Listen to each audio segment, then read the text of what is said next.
la Boricua badass, the brightest star in the sky, the greatest that beat the greatest, la Boricua badass, the flavor gang leader. And you're watching Covalent TV. Oh,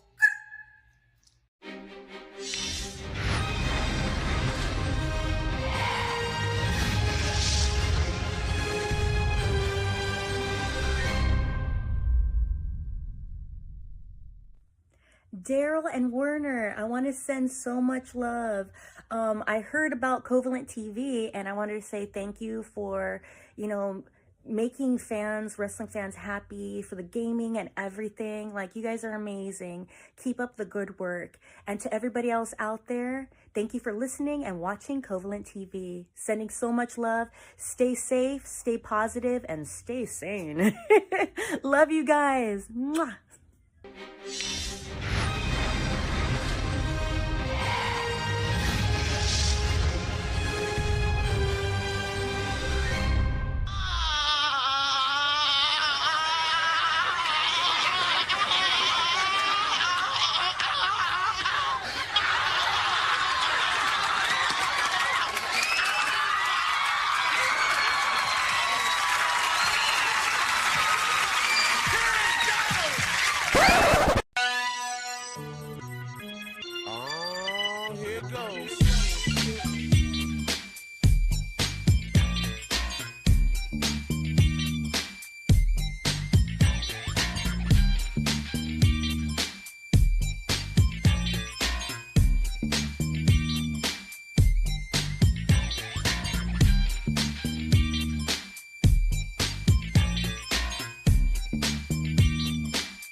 Big belt buckles, thick bitches, hoot nannies, and hoedowns.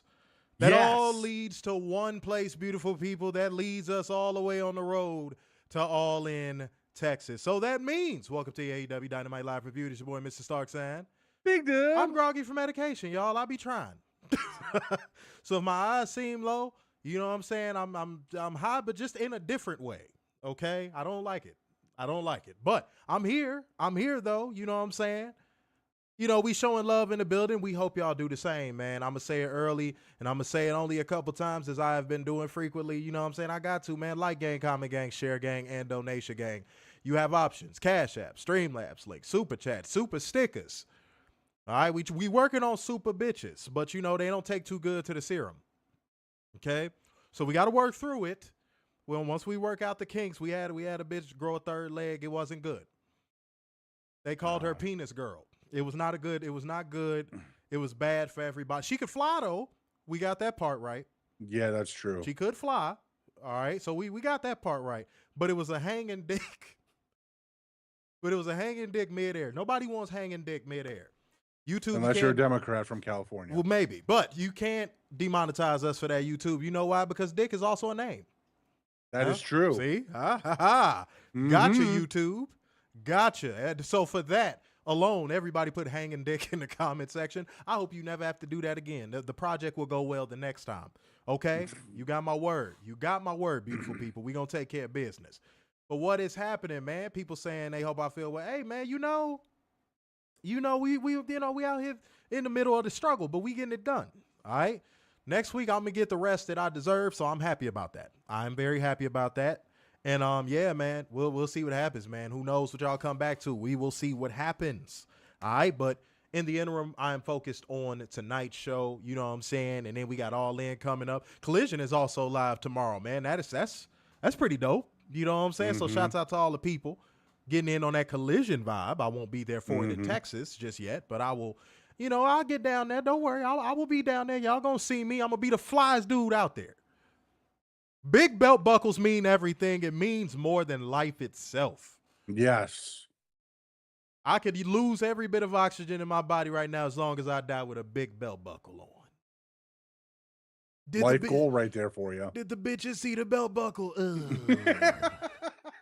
That's it. That's it. That's all you need out of life. And I understand if y'all don't understand, but it's a pimp thing. You understand me? All right. So, guys, we got a job to do is bring you beautiful people the news, holding one special, accountable, and bringing you facts, data, statistics as we go, because that is just what we do here, including big belt buckles. You know what I'm saying? Yes. So, guys, as we march on into Texas, let's not delay y'all any further. Let's go ahead and get into 10 news. Well, Shayna Baszler's back with WWE, but in a different role. She is now an NXT producer. She is also the dildo supervisor. That's true. She is the tech supervisor of all dildos in NXT. Why does medication that makes me groggy make me more of a dick? What's going on? I guess I'm more relaxed. I don't know. But yeah, she worked as a producer and a dildo supervisor.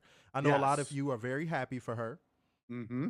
You know, whatever she feels she provides to the women backstage. Dildos. In NXT. Yeah, you know. Mm-hmm. But in all seriousness, it feels like that breadcrumbing thing that I was telling you guys about a couple weeks back. It is definitely WWE breadcrumbing. They do this with a lot of people they release, or they just kind of find their way outside of the company. They breadcrumb them back with little things like producer credit and all that stuff. And then inevitably they end up back in a way lesser capacity. I'm going to be completely honest. I thought that was going to happen with Natty. Natty, you know we love you. You rock with us heavy. But I thought that was going to happen with Natty too. I'm shocked Natty's still wrestling, if I'm being honest. But Shayna Baszler, you probably got about anywhere between 1 to 3 years left to give the business. And to spend that time helping the girls and producing their matches, look, that's your prerogative. But I think as a wrestler, you have 1 to 3 years to give. And you could probably go on a super dope run. But WWE has convinced you in your mind that you cannot. Okay? So, again, I'm not going to judge you for your choice. Your choice is your choice, beloved. But I don't know how I feel about it. I do not know how I feel about it. I'm just indifferent. Go ahead.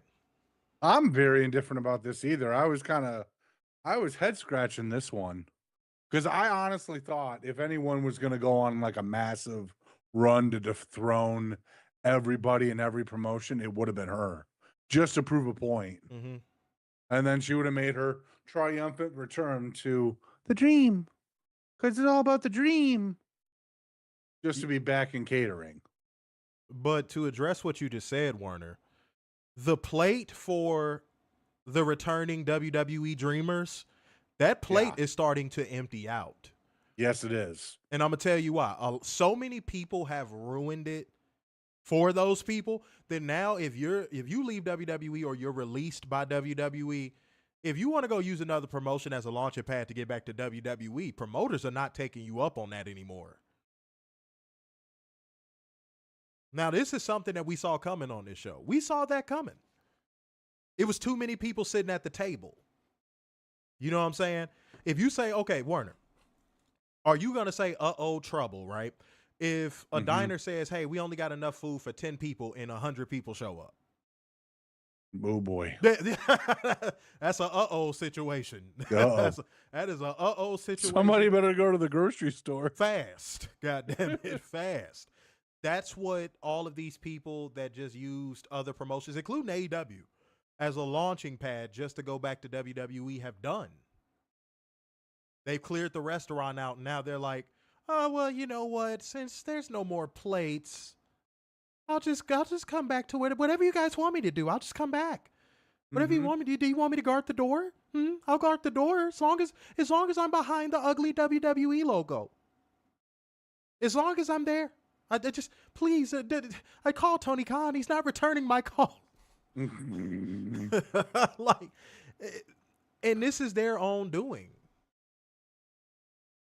This is their own doing. All these wrestlers that are using all these other promotions as launching pads to go back to WWE, this is their doing. I don't feel sorry for any of them. So, Shayna, if you did want to finish your career as a wrestler on a fiery run and this, that, and the third, you just sold yourself short. Nobody made you do it. Or maybe you want to be around all that pussy. I don't know. Either way. That could be it. Either way. All right. Especially in NXT. And again, Shayna, your prerogative. I'm not going to judge you. It's the way that you want to live. It's your prerogative. I'm not going to judge you. But I do ask, tell me why. But yeah, no. Shayna, good luck. Good luck. Said, hold on, let me see what we got. Let me see what we got. Let me see what we got. Okay, well, shit, the leaderboard comments ain't really hitting on nothing. Appreciate the emojis, though. Appreciate the emojis. Much love to y'all. I was looking at the comments, you know. Gail Kim is an interesting case, too, because they've been breadcrumbing her, and she's not, it seems she's not taking the bait. She's never been a WWE person, though. Yeah. Like to her core. Like, yeah, she's been there, but she's not core WWE. That goes back to what I was saying on Monday's review. Everyone has a breaking point. Gail Kim has been absolutely throttled towards that breaking point as much as you could possibly imagine by WWE. Just being honest. They've done her dirty in multiple ways. So, yeah, I don't see a reason why she would actively go back. Like, I could see them inevitably negotiating with her and figuring out a number that works for her. But do I think Gail Kim's like, oh, I got to go back? No. Look up how dirty they've done her, by the way, whenever you get the chance. Booking wise, all that. Look it up. I ain't got time to go over all of that, okay? They wonder if Tony Khan didn't show interest in Shayna, so she went back to WWE. Would you? Put yourself in Tony's shoes. I'm going to ask y'all, see, that's what I'm going to start doing when y'all say comments like that. I'm going to put the question right back on you. Would you? Like, be honest. Be sincere. Because when I see comments like that, Pete, I'm going to tell you the first thing that pops into my mind. You feel Tony should have. You probably, in your mind, in the back of your mind, feel Tony should have. I don't think Tony should have picked up a phone call for her at all. See, No. Exactly. My point proven. I know psychology, bro. I literally studied in it. Yeah, so like, yeah, dog, I knew that was you projecting something you wanted instead of just saying what you wanted. Right. Well, now you said it, but yeah. I knew that was it. Yeah, no, what reason? For a little pop, just a quick little pop? Nah, man. Focus on doing the business that's been getting you all the headlines and people telling you your product is really great. Doing stuff like that is what Tony Khan did in the beginning, and it came back to do what? All right, the defense rest. Said same with Mickie James, but she goes back. Her husband's there. Right. That's a whole different scenario. That's a whole that has a whole different layer of complexities to it than Shayna Baszler. All right. But ladies and gentlemen, guys, people that have no complexities at all, they don't even have brains. If I only had a brain. Guys, if y'all know a portion of the show is coming up, I need y'all to drop that dang in the comment section. But even if you decide you're not going to because you fucking suck at life and you don't want to help us out in engagement and you just want to gatekeep our podcast, I'm still going to tell your little weak mark bunk ass anyway. It is time for us to hold one special accountable. It is time for drone accountability. Let go. I'm forgoing mine. Oh, we got Forgo Jackson in the building. We do. We got Forgo Jackson. Everybody put Forgo Jackson in the comment section. If you can't feed your baby, then don't have a baby. That's right. Let's go Forgo Jackson. So last night, I got home from work, and I started. I know. I have a job. Unbelievable. Who would have thunk that one? You get paid in one of those. And sometimes. I heard they deposit directly. No. Oh, no. You get no. Werner gets handed $5 in a Slim Jim. He works for pennies. Go ahead. No, that direct deposit costs too much money. Head ass. If you don't get the fuck out of Bumblefuck, Michigan, what the fuck? I've never heard anywhere I've ever worked in life say direct deposit costs too much money. If you don't get ADP and call it one, all right, bro. All right, man. Fucking get out of Michigan, Werner. Get out your fucking comfort zone. God damn, dude. Go ahead.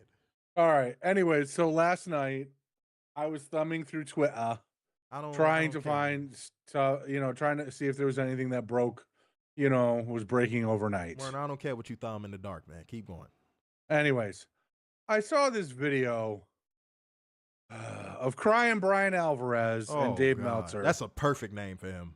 Yeah, Crying Brian Alvarez and Dave Meltzer. And they did a 5-minute video.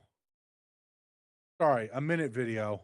It felt like 5 minutes of why Nikki Bella in 2025, 50-year-old looking Nikki Bella in 2025 is more of a star than Rhea Ripley. And their basis for this was that she's done way more interviews Okay. than Rhea. Okay. How does that doesn't compute? Oh my Rhea's God. done probably, if not more than Nikki.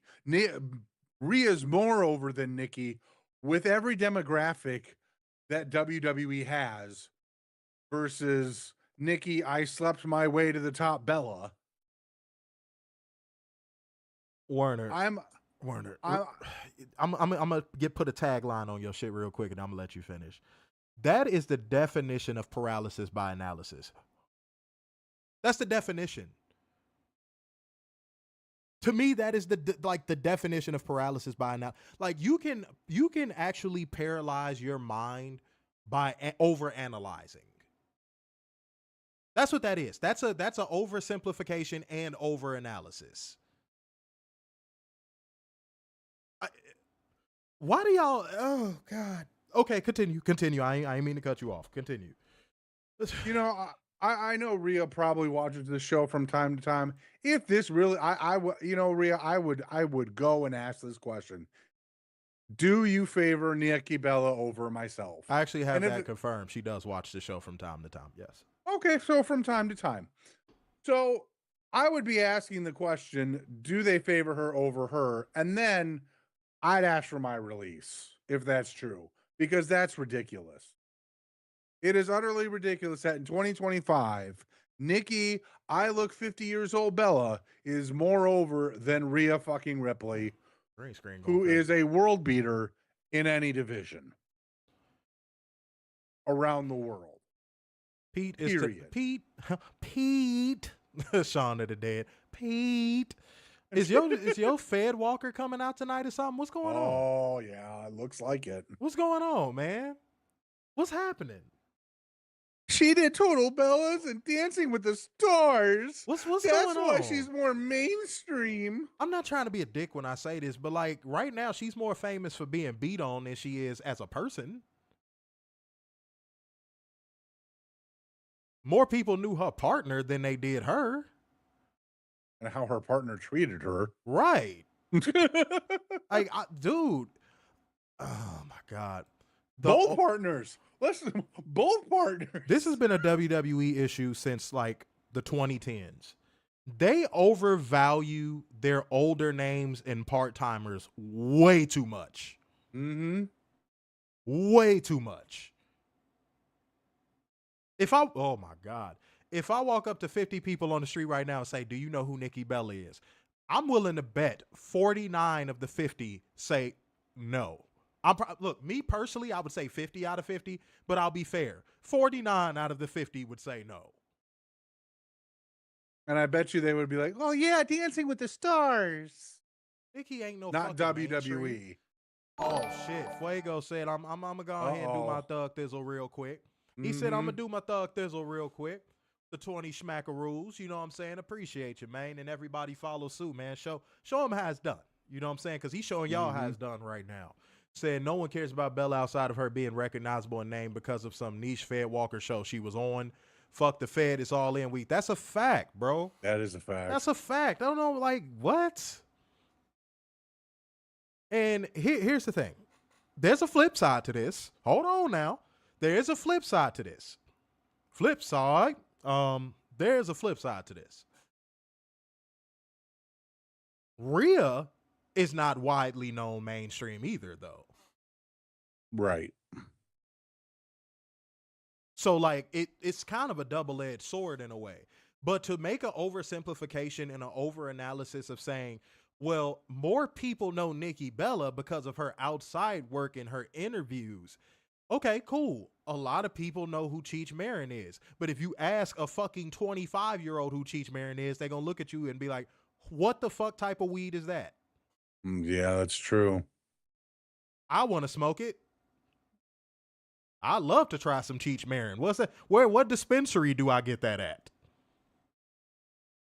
So Nikki Bella is only known to such a small, and I mean small, microscopic portion of the United States of America, and that is suburban white Karens. Yep. That's probably who knows her. Because regular suburban white women are too busy scrolling TikTok all day while their husband provides for them. And they just sit in the house being fucking useless all day. Like, dude, y'all, come on now. But Rhea's no different either, just on a different level. Like, yeah, WWE fans know who Rhea Ripley is. Yeah. But outside of WWE, walk up to 50 people on the street and say, do you know who Rhea Ripley is? You might get 2 people. I'll be fair with Rhea. You might get 2 people that might be like, yeah, man, she's sexy as hell. Woo, woo, woo, da, da, da. But then here's where it's going to really drop off a cliff. What's your favorite Rhea Ripley match? I don't know. Shit. I just know she cute. On the flip side, you can say the same thing about Nikki Bella. Same. Yeah, bro. Come on, man. I need y'all to inform yourselves. Whenever we not on this camera, man, y'all need to be educating yourselves. Because that's how y'all stay equipped in these fair walker and drone spaces. Mm-hmm. Adrian with the 20 smackaroos said, Fuego, shut that shit up, man. Came through with the 20, said, no one outside of The Rock is big mainstream in WWE. Well, actively, yes. But like Stone Cold obviously is mainstream. Yeah. You know, Undertaker to a lesser degree, which a lot of Undertaker fans don't want to admit. But like to a lesser degree, Undertaker. I'm gonna tell y'all something weird. This is weird. A lot of black wrestling fans that fell off of watching wrestling bring up Rikishi more than they bring up The Undertaker. Is that weird? I did it for The Rock. That's so strange. I did it for the people. Like, look, and guys, I will say if my race do something crazy, that is the weirdest shit in the world to me. You bring up wrestling around a bunch of black folks, they be like, yeah, and they don't even say his name right. Man, I remember Rikishi. I'm like, who the fuck is Rikishi? You mean Rikishi? Yeah, him. He did the dancing with the white idiots. Yeah, like I can't explain it. I cannot explain it. Try it out. Try it out. You're going to be like, wow, he was right. They're going to either bring up Rikishi or Mankind. And you're going to be like, whoa, he's right. It never fails. And funny enough, when they bring up Mick Foley, they bring up Mr. Sacco before they bring up Mick Foley himself. Or Hell in a Cell. Dude, it is no, they don't even bring that up. It is the strangest thing in the world.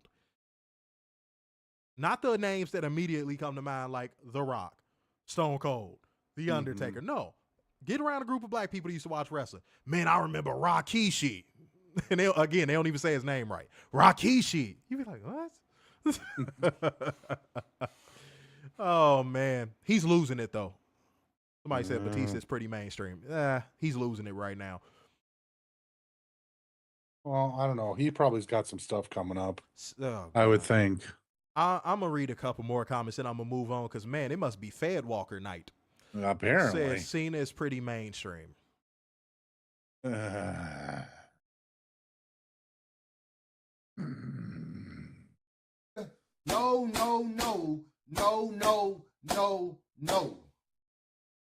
That's such a reach. Okay. Here's the funny part about John Cena. Here's the interesting dynamic about John Cena. A lot of people only know John Cena from the nosebleeds. What does that mean? With as much as WWE shoved John Cena down WWE fans' throats and put him on late night television and did all of this stuff, and now he's on Peacemaker and all this, like as much as they had to do to get John Cena in the spotlight, there's a bunch of people that only remember him because of how much he was pushed on them. Mm-hmm. He's not organically mainstream. You know that, right? He's probably the least organically mainstream person since, god damn, there's so many examples I could pull up, but like, let me just think of one. I brought it up on Monday's show, I think. Drake. Drake is the least organic mainstream hip-hop artist, rapper, however you want to label him, ever. His movement was not grassroots. It wasn't. A bunch of white boys from the suburbs, a whole bunch of bitches with low self-esteem, and some cornballs that just wanted to fit in elevated Drake. He never had the stamp of approval from the culture. Ever. Kendrick did. Kendrick always did. Because you earned that. You earned that. Drake never earned that. He just latched on to whatever was hot and used it to get clout. Whatever wave was hot, he used it to get clout. That's John Cena. John Cena is not organically mainstream. I would never classify John Cena as organically mainstream. Ever. Mm-hmm. Ever. Think about how much he had to be shoved down your throat just for you to even call him mainstream. Take a second to think about that. Just take 1 second to think about it. Before you even put another comment, take 1 second to think about that. How many years did John Cena have to be shoved down your throat for him to be mainstream? The answer will stun you. The moment you start breaking it down in your head, you're going to be like, damn, that took some time. Yeah, man, come on now. Adrian Carpenter said, I'm coming for number 1 on the leaderboard. Pause if necessary. Pause. Mm-hmm. Said Drake is an industry player. Yeah, man. I told you the groups that elevated him. That's who elevated him. Oh, I missed a group. Okay, let me start over. So, suburban white boys, biracial cornballs in general, and women with low self-esteem. That's who elevated Drake. That is the Drake fan base. That is the Drake fan base.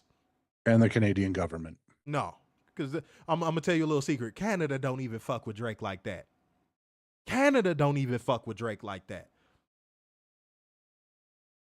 Drake ain't even been able to do a damn stadium tour in his entire career. But you want to know who just did 2 back-to-back dates in his town, in a stadium, and sold that bitch out? Dun, dun, dun, dun. I'm going to leave it at that. Yeah. Yeah, people in Canada be like, you cheesed me, dog. Come on. You cheesing me, dog. Shut up. I hate that fucking Canadian accent. Like a hodgepodge of all the ugliest accents on the planet. Love you, Canada, but that Toronto accent, god damn it. Jesus Christ. Yeah, man, like no. You want to know how the culture knew Drake? Degrassi. So I'm gonna leave it at that. Y'all. All right, guys, it's time for me to hold one special. Dumbass! Wait a minute. I'm gonna be for Go Jackson too. What? Billie Jean is not my lover.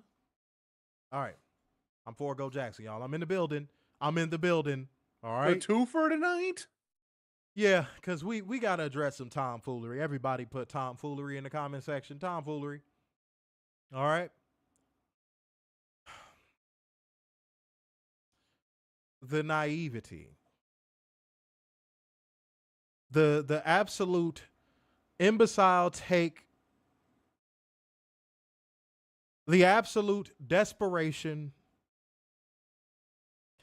and most importantly, the pitiful nature of this individual. President of TNA, Carlos Silva, would go on Ariel Hellraiser show. Yep. And he would drop this quote on everybody. Weekly steel chair, cover your ears. Yeah. That whole interview is cover your ears. He would say, obviously, WWE with NXT are the NFL of the space. AEW, oh, this gets worse. Oh no! If you couldn't handle that line alone. Every time I see it and hear, like I say it out loud, it sounds worse and worse every time. This gets much worse. Obviously, WWE with NXT are the NFL of this space. AEW has done a great job over the last 6 to 8 years building up.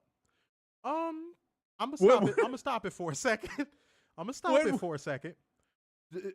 Did AEW exist 7, 8 years ago?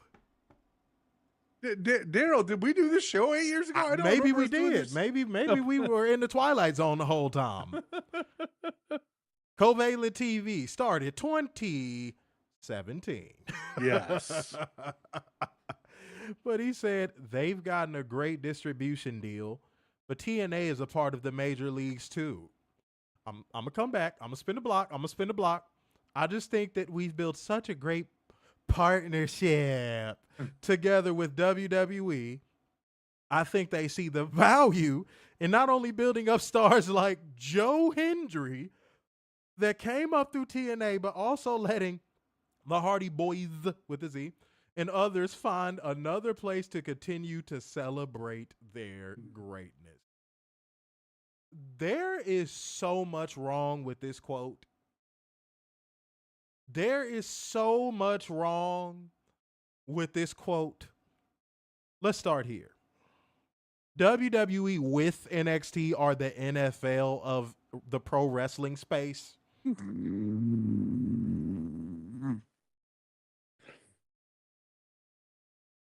Seriously. Last time I checked, WWE or TKO nor Anthem own an NFL team, correct? Yeah, that one isn't even worthy of me addressing. That is so stupid. It is not even worthy of me addressing. But let's go to the next part.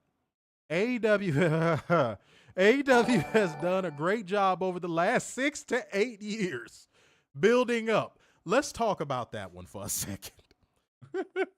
If you consider yourself as having journalistic integrity, Ariel Hellraiser.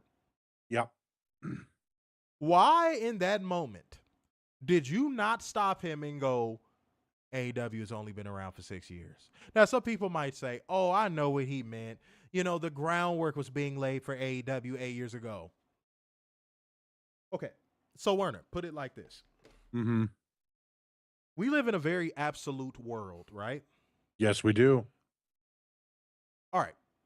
So if a plane, no, let me not say that. That's a bad omen.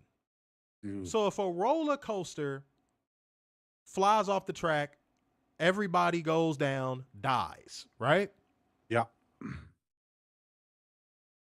You staying with me, right? Yeah.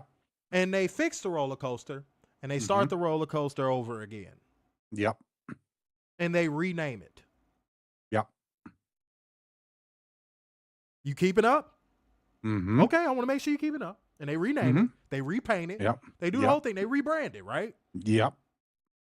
Is it the same roller coaster or is it a different roller coaster? No, it's the same roller coaster because all they did was fix it and just throw a whole new paint scheme on it. Right. That doesn't change much.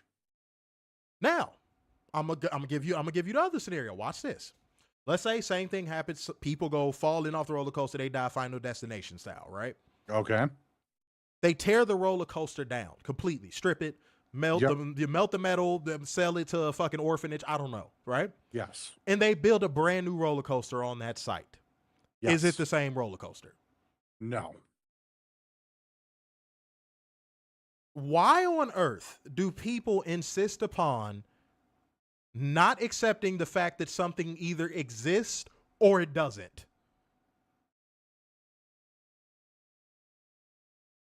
Because I could see somebody using that as a cop-out for what he said. Oh, the groundwork was being laid. No, AEW is a completely different thing from what the Elite were doing before AEW existed. The spirit of what they were doing is the same. Mm-hmm. But they didn't have a promotion when they were doing what they were doing before AEW existed. Right. In fact, it was all Ring of Honor behind the scenes. Right. So before anybody tries to say, oh, you're splitting hairs, it's not that deep. No, when you pride yourself on journalistic integrity, you also should pride yourself on accuracy. And I would have corrected him and said, well, the spirit of what AEW was happening, 2 years before AEW existed, but AEW is a standalone entity and did not exist until 6 years ago. How hard is it? How hard is it to make that correction? Because now not that hard at all. Because now there's going to be some dumbass that's never watched AEW before that's going to think what? That they've been around for 8 years. I'm teaching people how to do basic journalism. You know that part of it. I just thought of this. I think that part of it, the whole 6 to 8 years, I think what happened was Carlos, right? Yeah. Carlos had a conversation with Cody, and Cody had the 10-year plan. So it was all Cody's idea, and Cody started it up all by himself without Tony Khan 8 years ago. Oh, yeah, let him tell it. Yeah, let him tell it. Yeah, Mr. Revisionist historian himself. Cody looks like that type of person to pour Di Serono in a crystal glass and make it seem like he's drinking the finest whiskey. Does he not come off like that person? Yeah, he does. And he's that douche that has like the giant ice cube. Uh-huh. And he pours like a little splash of Di Serono on the ice cube. And he's like, yes, this is the finest whiskey from Kentucky. I don't normally drink this. I'm normally a Pinot guy. And then but since I'm with the boys, I'll drink this whiskey over here. And then he crosses his legs and shows ankle. Like, I just cannot stand everything that makes up Cody Rhodes as a person. Like, I just can't. That's another subject for another time, though. This is AEW review. But let's keep this going. Said, but TNA is a part of the major leagues too. No.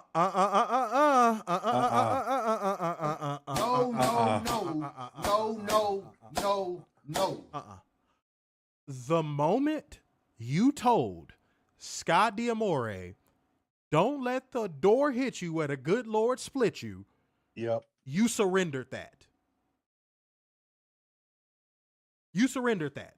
The moment that you put out the press release that you're partnering with WWE, you surrendered that. Y'all know how pawn shops work, right? Or if you pawn an item and you go, can I actually get it? And you sign the paper, you go, can I get that back actually? What is that pawn shop going to do? They'll sell it back to you for double the price. What you think WWE is finna do to TNA?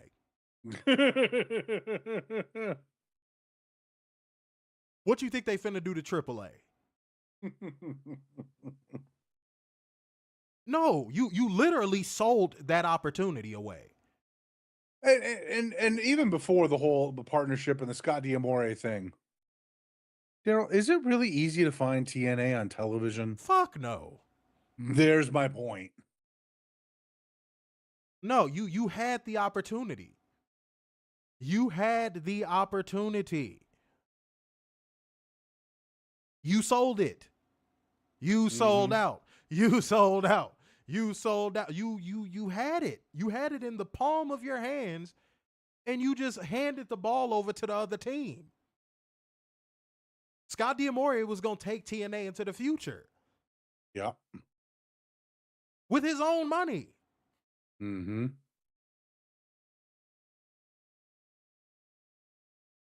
Time Warner did the same thing to WCW.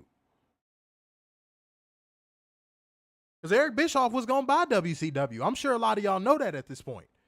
Mm-hmm. And then Vince McMahon snuck in the middle of the night and bought it from underneath them for pennies on the dollar.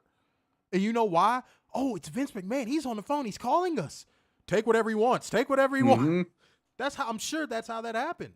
I want to get out of the wrestling business. Whatever he offers, just take it. It's Vince. It's Vince. I can't believe Vince called us. They marked out. TNA marked out.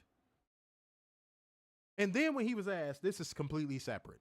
When he was asked about talent poaching, basically, which Ariel Hellraiser did not present it in that format, which I would have been like, how do you feel about WWE poaching all of your talent, your top talent? Yeah. You want to know what this man said? I'm going to paraphrase on this one. I hate misquoting people, but I got to paraphrase because I don't feel like pulling it up.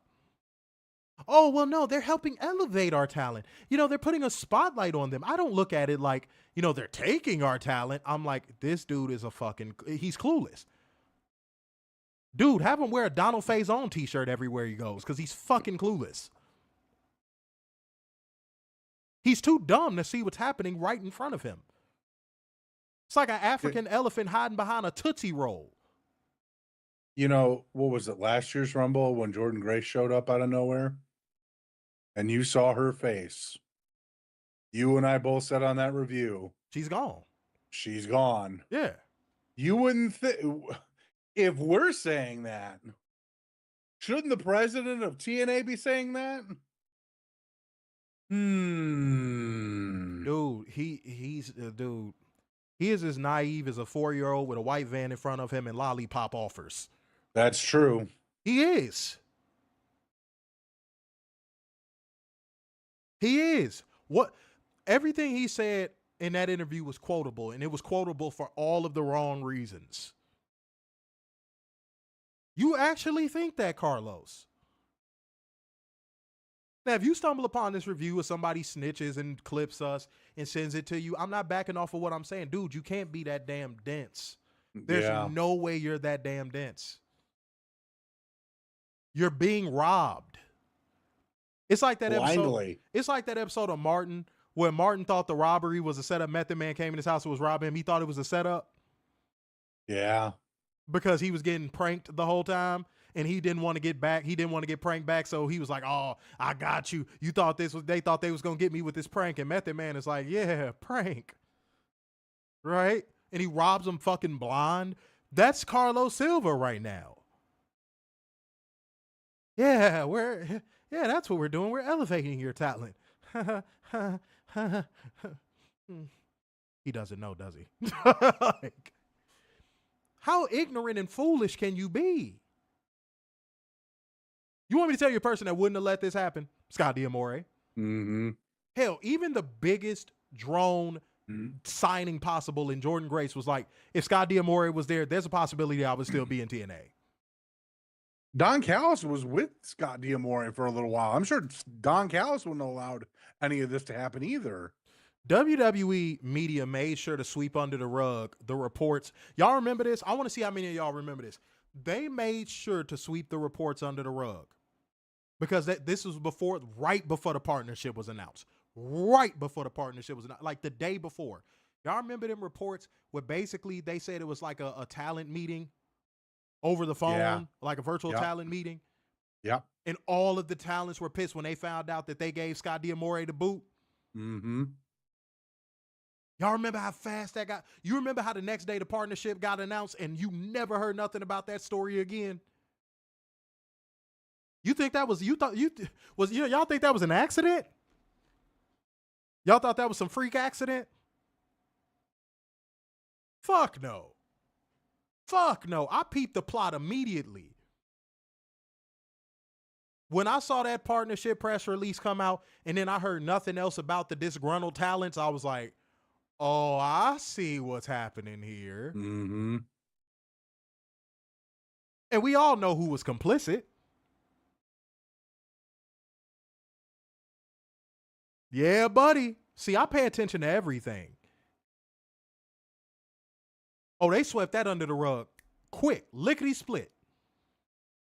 You didn't hear nothing else about disgruntled TNA talents after that. But y'all gonna look me in my face to tell me WWE doesn't control the pro wrestling media. That's what y'all gonna tell me. Just putting that out there. But let me wrap this one in a bow because there was one more thing I wanted to read off of here. I think that we've built such a great partnership together with WWE. I'm going to finish off on that quote. God. I'm going to finish off on that quote because I addressed the Joe Hendry thing already. Like in past weeks. I'm going to address that part of it. You want to know one of the keys to a great partnership? I want to see how many people get this right. What is one of the biggest keys to a great partnership? Not even just in wrestling or business or just in general. What is one of the biggest keys to a great partnership? Go. Communication.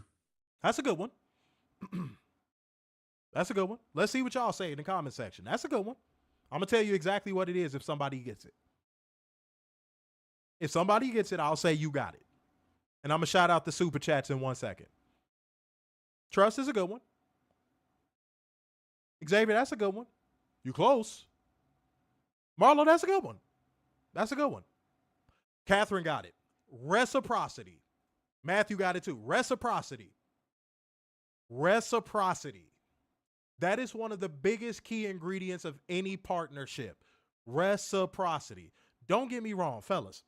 I am as alpha as it comes when it comes to the women I deal with.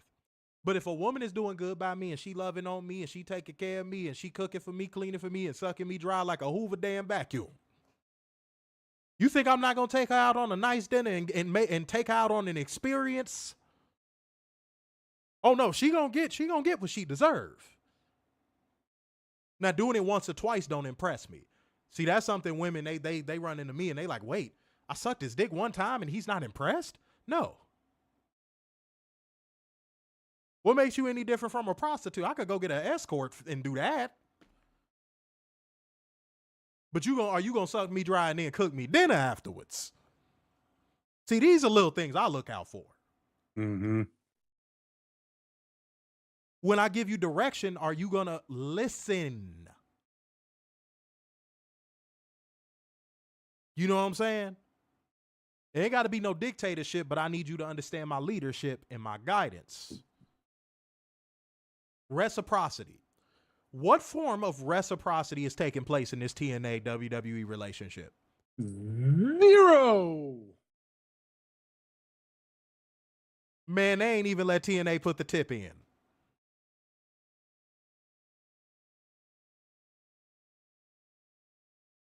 Wasn't Moose world champion when he had the job to Oba Greeny? I'm sorry, Oba Femi. My apologies. Uh-huh.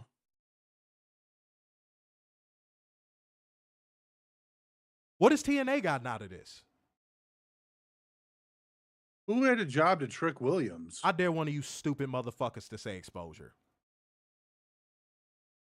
Slammiversary is not sold out. Their ratings are still in the dumps. All of their wrestlers are being poached. Yeah, they still haven't beaten those ratings that Kenny Omega gave them. Oops. Why you think Tony Khan hasn't? Why y'all think Tony Khan hasn't reached back out to them to be like, hey man, let's fix this? Because he wasn't in the wrong. It was too many egos on the TNA side. Mm-hmm.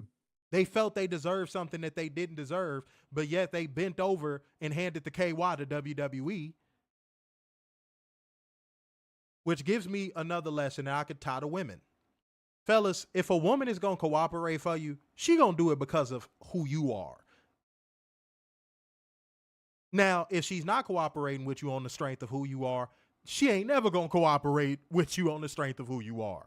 That was WWE with TNA. They cooperated with TNA because they like, ooh, you got money. Ooh, record ratings, revenue, or a cinema cook hoop. Here's the KY jelly, stick it in.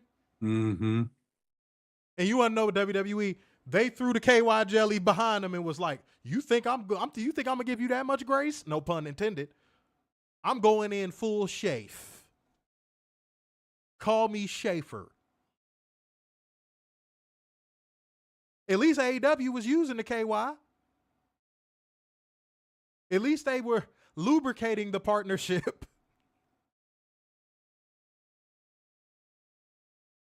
Can you say that about WWE? No, they like to go in raw. Come on, bro. Come on, bro. That's a fact. They were giving seats away at WrestleCade. And that's not even a what? That's like a shit, what? A 600 seat room? Yeah. I saw this with my own eyes. Yeah, Matthew Shelton, that's a good shout. But let me get to these super chats. Let me check the leaderboard too. Real quick, as of 30 minutes ago, we are at 22,257 for tickets distributed for All In. If they find some way to get to like 28 or 29, that would be insane. That would be insane. But Adria Carpenter is topping the leaderboard number one. Number one. Number one. You know what I'm saying? With the 1,425 XP. You know what I'm saying? Fuego. Not too far behind. Adrian, look, I ain't gonna lie. He not too far behind, homie. He like Jason Voorhees in the forest, man. 1,075. Marlo with the 325 XP, rounding out the top 3 on the Lita board. Lita. All right. Y'all know how y'all can get y'all points up, man. I'm not going to sit here and tell y'all, man. Y'all know what to do. Now, let me read any super chats I might have missed. I think I got them all, but I could be wrong. No, Marlo came through with one, said, what value? Your champion is Trick Williams. That's a fact. That's a fact. Adrian with the 5 Schmackaroo said TNA is hoping for a $10 media deal. I think you meant $10 million. Said AEW is getting $180 million from Warner Bros. Discovery. Enough said. Here's the thing. They're not like, okay, I don't want to say they're not going to get that because that is such a small ask. I don't want to say they're not going to get that, but here's what's laughable about it. The fact that they placed a 60 to 90 day time period on getting a $10 million distribution deal tells you how in the dumps TNA is. Yep. You need 60 to 90 days to negotiate a $10 million distribution deal. I know. I'm going to give y'all some inside information. I know record labels that can negotiate distribution deals in hours. Hours.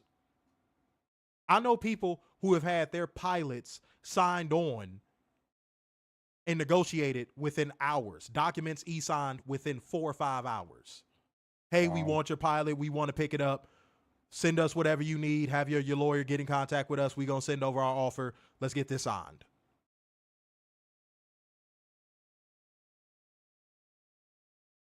You need 60 to 90 days to negotiate a $10 million deal for a brand that you feel is being elevated by WWE.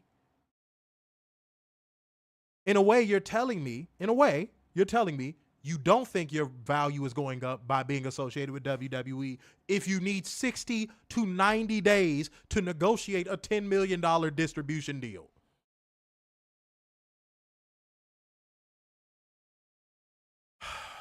God bless America. Right, dude. I told y'all I still work in entertainment. Dude, I know how this stuff goes. Distribution deals are the easiest ones to negotiate. It's more about the money than it is the rights. Oh my God. Yeah, they openly sold themselves that low. That's diabolical work, dude. And that just proves not in the major leagues. And that's a great comment too, Fuego. Fuego, no pun intended, he's on fire. Said the longer you need to convince them, the less faith they got in your product. Also something that can apply to women. Mm-hmm. If you got to sell yourself to a bitch, homie, you think she's better than you. You think you think she's better than you. Respectfully. Yeah, man. Yeah, dude, I know this, dude. I've negotiated so many deals in my time. I try not to brag on stream because it could come across douchey, but I've literally negotiated so many deals in my time, homie. In my short time on this planet, I've negotiated so many deals. Homie, distribution is easy. Here's the number we got. Let us know if it works for you. We'll figure something out. If not, cool, whatever. Or if you like the offer, have your lawyer send the paperwork over. We'll sign it. Then you sign it. We good to go. It's so simple. It's so fucking simple. Come on, man. Said all WWE is going to have to say is TNA, hey, we'll give you a good distribution deal, but you're now ours. That's what's going to happen, though. Yeah. And it's not going to be for the amount they want. Mm-hmm. It's going to be for pennies on the dollar, and that'll probably keep them safe with investors for a little while. Yeah, man. TNA is in the dumps, man. TNA deserves all the ridicule they're receiving as of 2025. When they didn't deserve the ridicule, they got it, which is sad. Mm-hmm. Thankfully, it seems like AEW has been able to buck that. And speaking of which, guys, it's time for us to light the fuse. Bring the boom. Dynamite. Dynamite. Hey. And that has been the football helmet portion of the show. Sponsored by Short Bus. Okay. Ladies and gentlemen, let's get into it. AEW's in the Lone Star State. They are in Texas. Big belt buckle everything. Yes. Thick women everything. Great breakfast places and everything. Texas got some great ass breakfast places. Yes. Let me tell you right now. Texas has some of the most fire breakfast places I have ever been to in my life. All one word, in my life. Everybody put that in the comment section. Shouts out to Texas. You never leave hungry. No, you sure don't. I got scared in Texarkana, though. It was a restaurant that was called a family restaurant, and family was in quotations. Uh-oh. I was like, what the fuck? Uh-oh. Is that a clan, is that a clan breakfast place? What does that mean? I was terrified. Plus, I've heard Texarkana is extremely haunted. Like and you feel it. When you drive through there, you feel it. Texarkana is extremely haunted. Like, I couldn't get out of there fast enough. I was like, okay, get me the fuck out of here right now. Thankfully, it's not that wide of a town, so you get through it in about 45 minutes. But, yeah, no. Shouts out to the breakfast places in Texas. Mm-hmm. Hey, there you go. That's what I'm talking about. That's what I'm talking about, goddammit. Oh, Tay. The show opens with usual montage of talent arriving at the arena. No, I'm playing it. This isn't WWE. That in my life. Yes, I see you. In my life. In my life. Werner's from Texas. Sure. He ate the entire state of Texas. That's why he's shaped that way. Okay. He is shaped like the state of Texas. If you ever see him stand up, Corpus Christi is his colon. Okay. But the show opens with that could be the planet Houston. Oh, Houston? Houston. You African now? What the fuck is going on? I moved to Superman 2. Oh, here you go. Terrence Stamp called it Planet Houston. This motherfucker. Jesus Christ. All right, so Dork Hour is complete. We got it. Shut up. We got that out the way. All right, moving on. Commentary welcomes us to the show. I did not kill Selena in my colon. Well, you could have with your gases. But I didn't. No, you did. You did. Recipe, Selena. All right. Cool. Moving on. You made me lose my place with that weird ass shit, Werner. Shut the fuck up. You don't read comments any other time. And, I'll read that one. Oh, for whatever reason, I'll read that one. All right. Moving on. Mercedes Moné makes her entrance. Looking like she is about to be the Beyonce of professional wrestling. Yes. And she gets on the mic or the mic, depending on how you want to say it. Mm-hmm. She greets Texas and tells Toni, darling, that they've gotten off on the wrong foot. And she wants to have a hootenanny. No, she didn't. She said she wants to have a civil conversation, so come on down. She appears on the Tron in black and white next to Luther, not Vandross, and says only two things come from Texas, and she's at least one of them. Okay. I'm like, goddamn, you dirty bitch, you dirty bitch, you dirty bitch. Little freaky deaky, ain't you, Toni? Mm-hmm. Mercedes tells her not to play games and hide behind screens, and Toni says she's not hiding and makes her entrance, kicking her heels off on the way. And boy, oh yes, it's thickness night, and it's out of sight. I know that's not the words. I can remix stuff because I know the songs. Oh, what a night. God, Toni Booty came out there looking about as thick can be. Yes. Mercedes Moné offers a toast, passing her champagne and grabbing one of her own before offering a toast to herself, your future new AEW Women's World Champion, 7 belts Moné. She takes a sip and spits it out and says, it's burnt. That's a Dynasty reference, correct? I believe so. You old fucking fart. That's the one you I have never on the watched show. Dynasty. You were 36 when that show came out. I was not alive, I believe. It's a lie. I'm going to check this out now. The fucking lie. Okay. But she takes a sip, spits it out, says it's burnt, to which Toni tells her to save the performative bullshit for her entrance. She thought she knew who Mercedes was. You think you know me. But she clearly was wrong. She's warned her she's not like the others.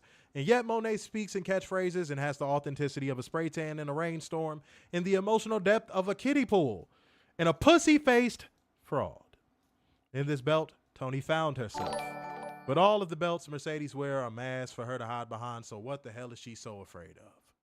Mercedes Moné says they're nothing alike because she'll always be better than Toni. She'll always outshine her in success and class, and she's not afraid of anything or anyone. She's been to hell and back and made the devil her bitch. I like that line. That was a great line. And the more that people hate her, the more she wins. I like that line too. Keep pissing them off, Mercedes. And trust her. No one is going to stop the Moné train. Not even Toni Storm.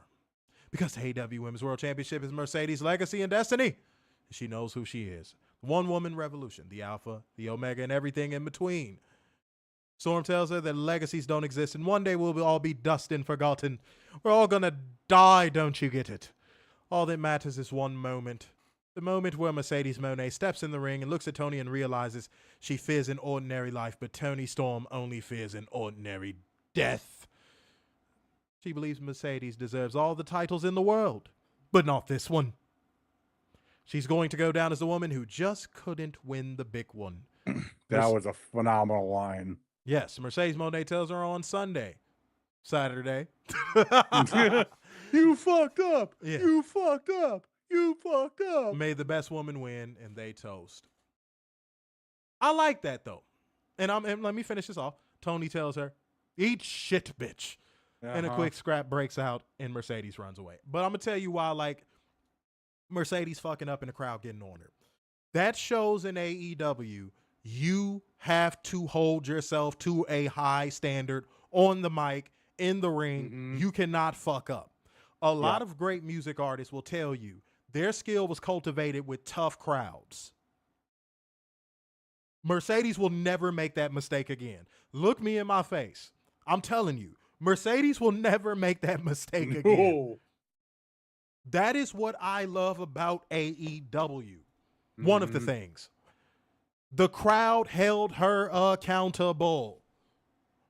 They didn't just cheer in spite of it or chant, "This is awesome," or "We want tables," or "Yeet." Nope. They said, it was you fucked up. I loved it. I loved it. And I loved Mercedes correcting herself so smoothly. She didn't let it fluster her like Charlotte Flair does in Chicago. Yeah. She just kept going, finished it out. They got to the brawl, and guess what? The crowd still popped for it because it was an excellent cheat code of a segment. Both of these ladies did their damn thing.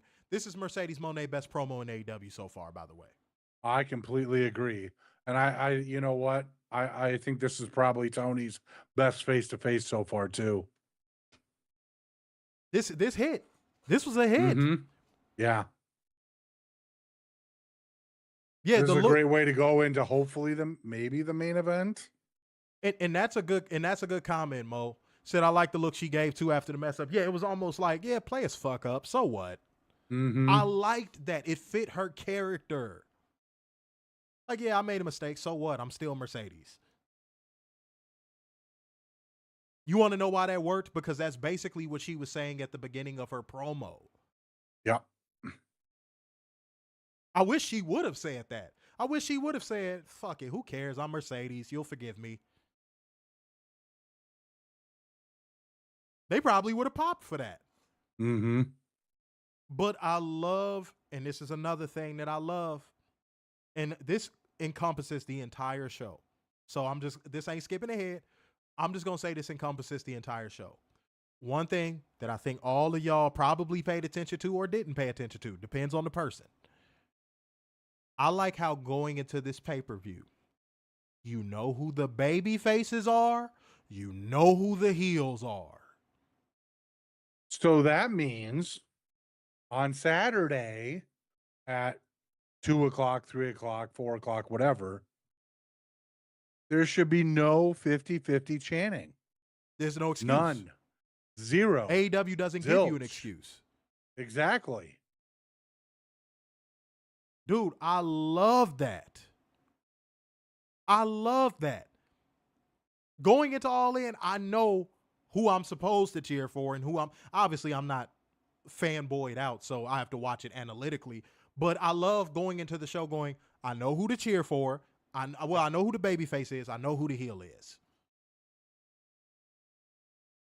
A concept that wrestling was founded upon, modern wrestling was founded upon.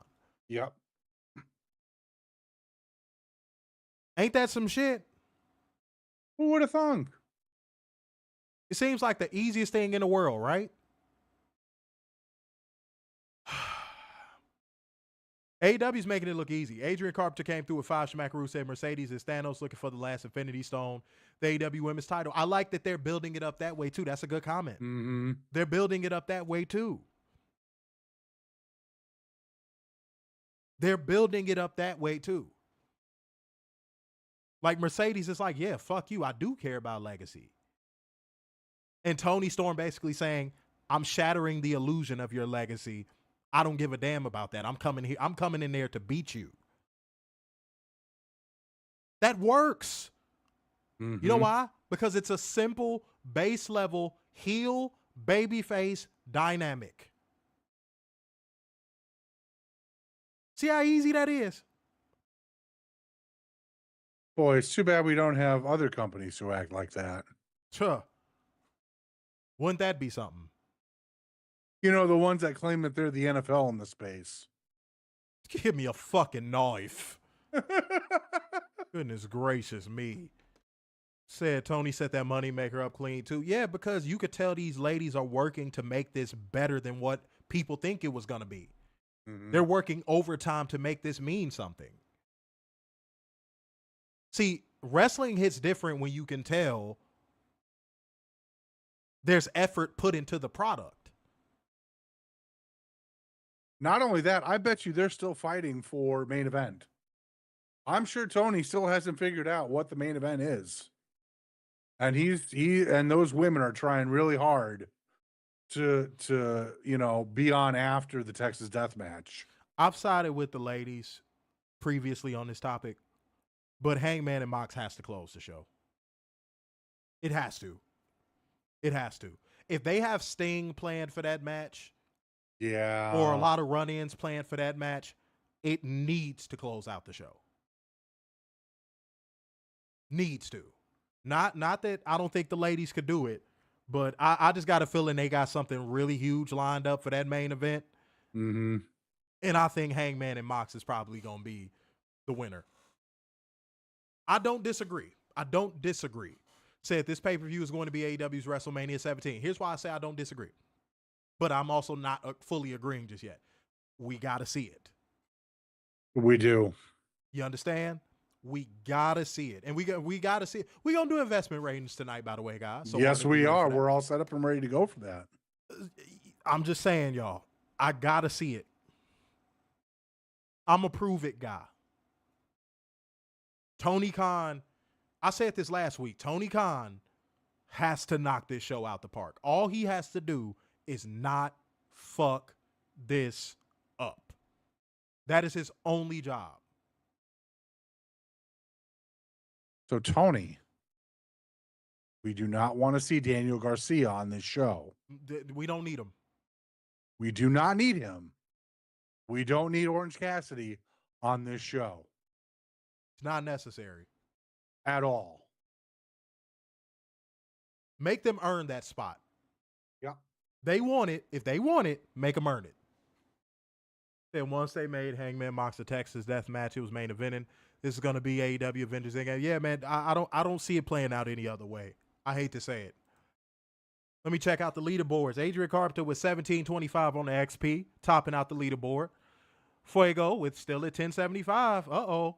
And Marlo rounding out the top 3 with 325. Appreciate y'all, man. Appreciate y'all. So 3 is still up for grabs. It definitely is. Said Daniel Garcia's in a casino gauntlet. Oh, don't. Oh, my God. No. Bad. If you want to send him out there with close to 30,000 people to silence, that's how you do it. I mean, just look at what happened when he went to Mexico.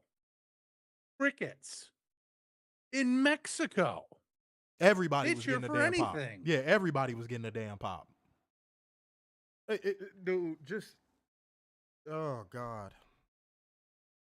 I do not understand the obsession. I do not understand the obsession. You see what we got. Said he got crickets in his own hometown. I mean, Yeah. what is there to cheer for, respectfully? All right, let's move on, ladies and gentlemen. John Moxley cuts a pre-tape promo on Hangman Adam Page about how this Texas death is different. It is a war of attrition, and will Hangman hold the line under pressure of everybody who's counting on him? And basically, that was the gist of the promo. That was what I have in my notes, so go fuck yourself if you don't like it. I thought it was a this really was good actually promo. a great promo. Yeah, it was a really good promo. Uh-huh. Like daring him to hold the line. Yeah. Move me off of my line while you're at it. Mm-hmm. He's basically telling him you're going to have to go to a place you've never been before. That's what it should be all about. That's what the battle for your top prize should be all about. Yep. That's how you make your world championships feel important. Mm-hmm. But the Young Bucks arrive in their stretch Chrysler 300. Yep. All right. But then after that, we would get Bandito and Brody King going against Proto Sheeta, which obviously consists of Konosuke Takeshita and Kyle Fletcher. All right. Are y'all ready for this? Cheat code of a match. Cheat code of a match. Put your controller emojis down in the comment section. Cheat code of a match. Bandito is, God, he's so fucking undeniable at this point. Tony, I don't know what you're going to do. Let's be real here. In this match, you potentially have 4 AEW World Champions. 4. Mm-hmm. That's unheard of. Like, even WCW didn't have that in a match. Ever. And we know WWE will never have that in a match ever. Because they don't want anybody getting bigger than the company. So no one will ever feel larger than life in that company. Right. But here you got the future of AEW right here. All future world champions, possibly.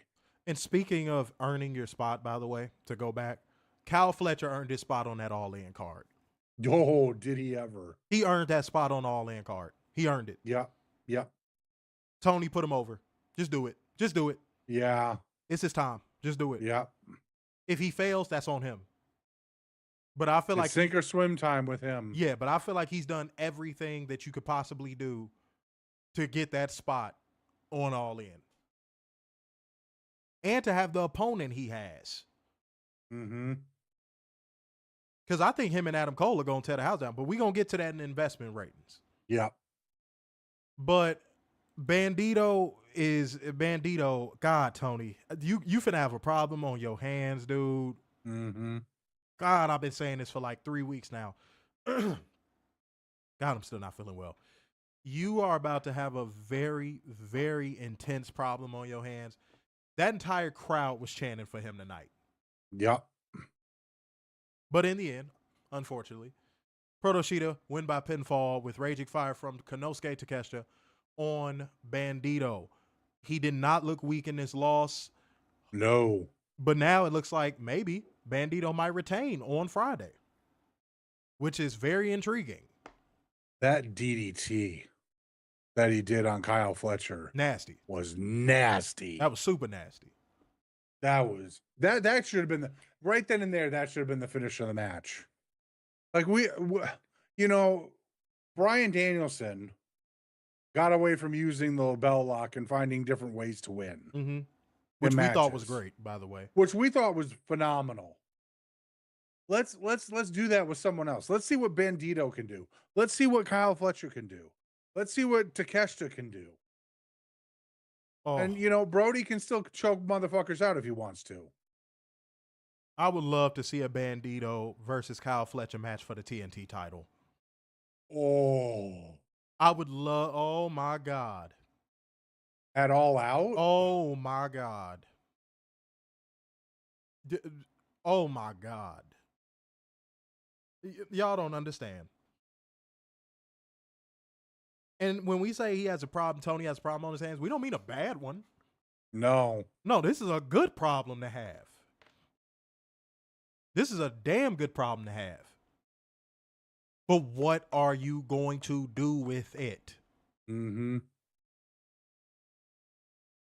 You seeing the big fish are starting to separate themselves from the guppies, Tony. Now what? Now what? That's what I think All In is going to be. Because it's a lot of big fish on that card. Mm-hmm. Who's going to step up and show themselves as the next big fish? That's something I'm going to be looking out for. That's actually something I'm going to be looking out for going into the pay-per-view. Who's going to step up and make themselves a big fish? Because all of the big fish are already at the top of the card. Right. Who's going to be that person that coming out of this event, you go, man, them top of the card matches were amazing, but this person performed like this in this match. That's something y'all should look out for too, by the way. Or who's going to be in the locker room and be like, man, I know I'm better than Swerve. I know I can compete with Will Ospreay. I know I'm better than Hangman. Let me show it in this match. I thought that was a given. This pay-per-view should serve as motivation for anyone who wants to come to AEW. Exactly. Anyone. Even if you're outside of the company currently. Mm-hmm. That's what I think this pay-per-view is going to do. I think a lot of wrestlers are going to see this pay-per-view and be like, whoa. Mm-hmm. This might be the place to be.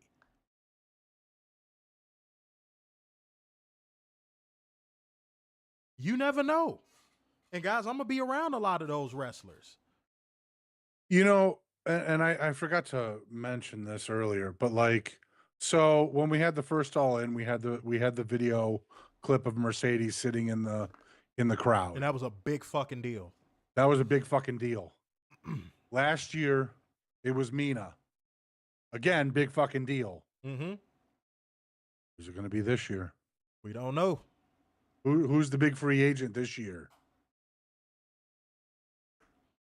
I'm telling y'all, listen to me. Listen to me. I'm trying to tell y'all. Mm-hmm. This could be a landscape shifting pay-per-view. And the crazy part is the card is so loaded, Tony Khan don't even got to hit a home run. No, if he hits a triple, he's fine. That's what I'm saying, bro. If he even hits a triple, he's good. The only thing he cannot afford to do is strike out. Yeah. That's it. Oh, man. Man. Let me see what we got. All right, the Outrunners cut a promo that starts with the words, if you're anything like me, and I know I am. Try. About, yeah, let it out. Let it out. It's over, Tony. Yeah. It's over. Yeah. It had its moment. It's just over. Let it go. No, don't say it's over, because then he'll be like, it's over? No, it's not over. No, it's no. It's stale. Yeah, it's super stale. I don't know how you're going to get them unstale. Over is a good thing. Yeah, I don't, Tony. They are so cold right now. Yeah. It's not even funny. Yeah. Your company is growing past comedy gimmicks. Like, I know every now and again you need comic relief, but like, dude, you got Tony Storm. Who's amazing at it within gimmick. Find people that can do that within gimmick and it's natural. Stop hiring comedy gimmicks and that's their entire gimmick. Right. You're past that now. You are not running a glorified indie like many WWE fans accused you. Mm-hmm. But every time they see that on your television, I'm going to tell you what they saying. Not that you should care. Oh, see, this is why I don't watch AEW. See, stupid stuff like this. Completely ignoring everything else that happened on the show. Right. But they just focus on that one thing. Right. Eliminate that one thing that they can harp on. And you might go, oh, they'll just find something else. True. But it's just going to get to a point of where it's so ridiculous that people are just going to ignore them. Mm-hmm. You're starting to see that happen now. So just eliminate any possibilities of giving drones and fed walkers ammunition about your product. Literally. Because, dude, you could easily fire back. If Toni was a petty man, I would say, if I was him, I'd be like, y'all can't say nothing about comedy on my product when y'all got wrestlers, top stars going through Slim Jim tables. Mm-hmm. But Tony's not a petty guy. So considering you're not a petty guy, play 4D chess and just get the comedy gimmicks off your roster. Mm-hmm. All right. Let's keep it going. Back for commercial. Renee Salmon Croquette is backstage with Fitter in the Patriarchy. And Christian Cage says he could list Fitter's accomplishments, but they don't have enough time. And he knows they'll bring their best and it'll lead to success. Made so much sense it rhymed. Yes, it does. And if Fitter scratch their backs, they'll scratch Fitter's backs. I know they got PTSD hearing that, but it is what it is. Oh, God. And then the unfunniest motherfucker on the planet. Stokely Sounds Hathaway. like an MSNBC host. Jesus Christ. Stokely Hathaway says Fitter not being in the tag title match and at All In is a miscarriage of justice, but it's not like they're the winningest tag team in AEW history or anything. But none of this is Christian's fault. So as far as back scratching goes, they'll see how tomorrow night goes, and he offers Christian Cage a handshake, which is not reciprocated, so he just grabs his hand and shakes it.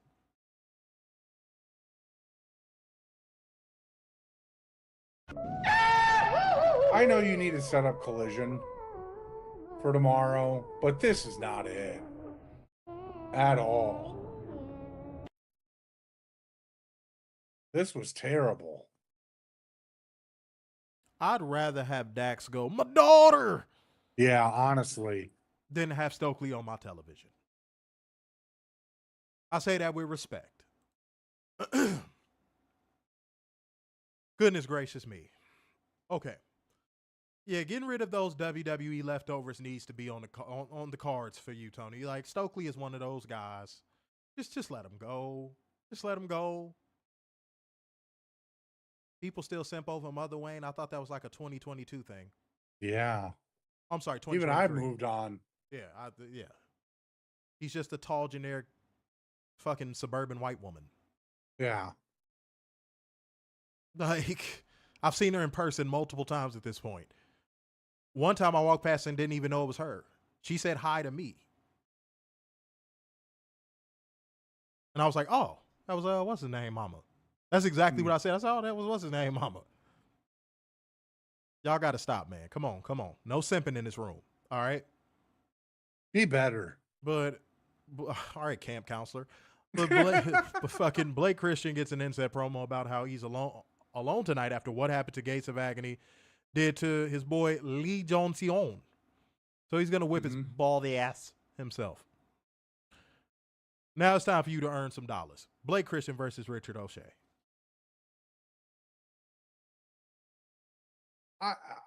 Send Warner your fucking money so he can formulate the English fucking language. This was a very WWE-ish match, in my opinion. Very WWE-ish, very main roster fuckery with Bishop Khan and Toa Leona showing up. But how so? How was it a WWE-esque match? Because they just came out and started wrecking things, and you didn't have, the ref didn't do anything at all. It was just a waste. You knew that it was going to be Ricochet the entire time.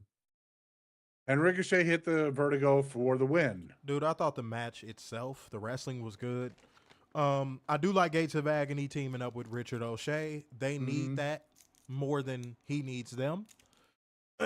But it's a good look. The only main roster fuckery that kind of it got into was like when they were doing the in and out of the ring thing and the gates of agony were like, and when he walked over the top of the both of them like that, yeah.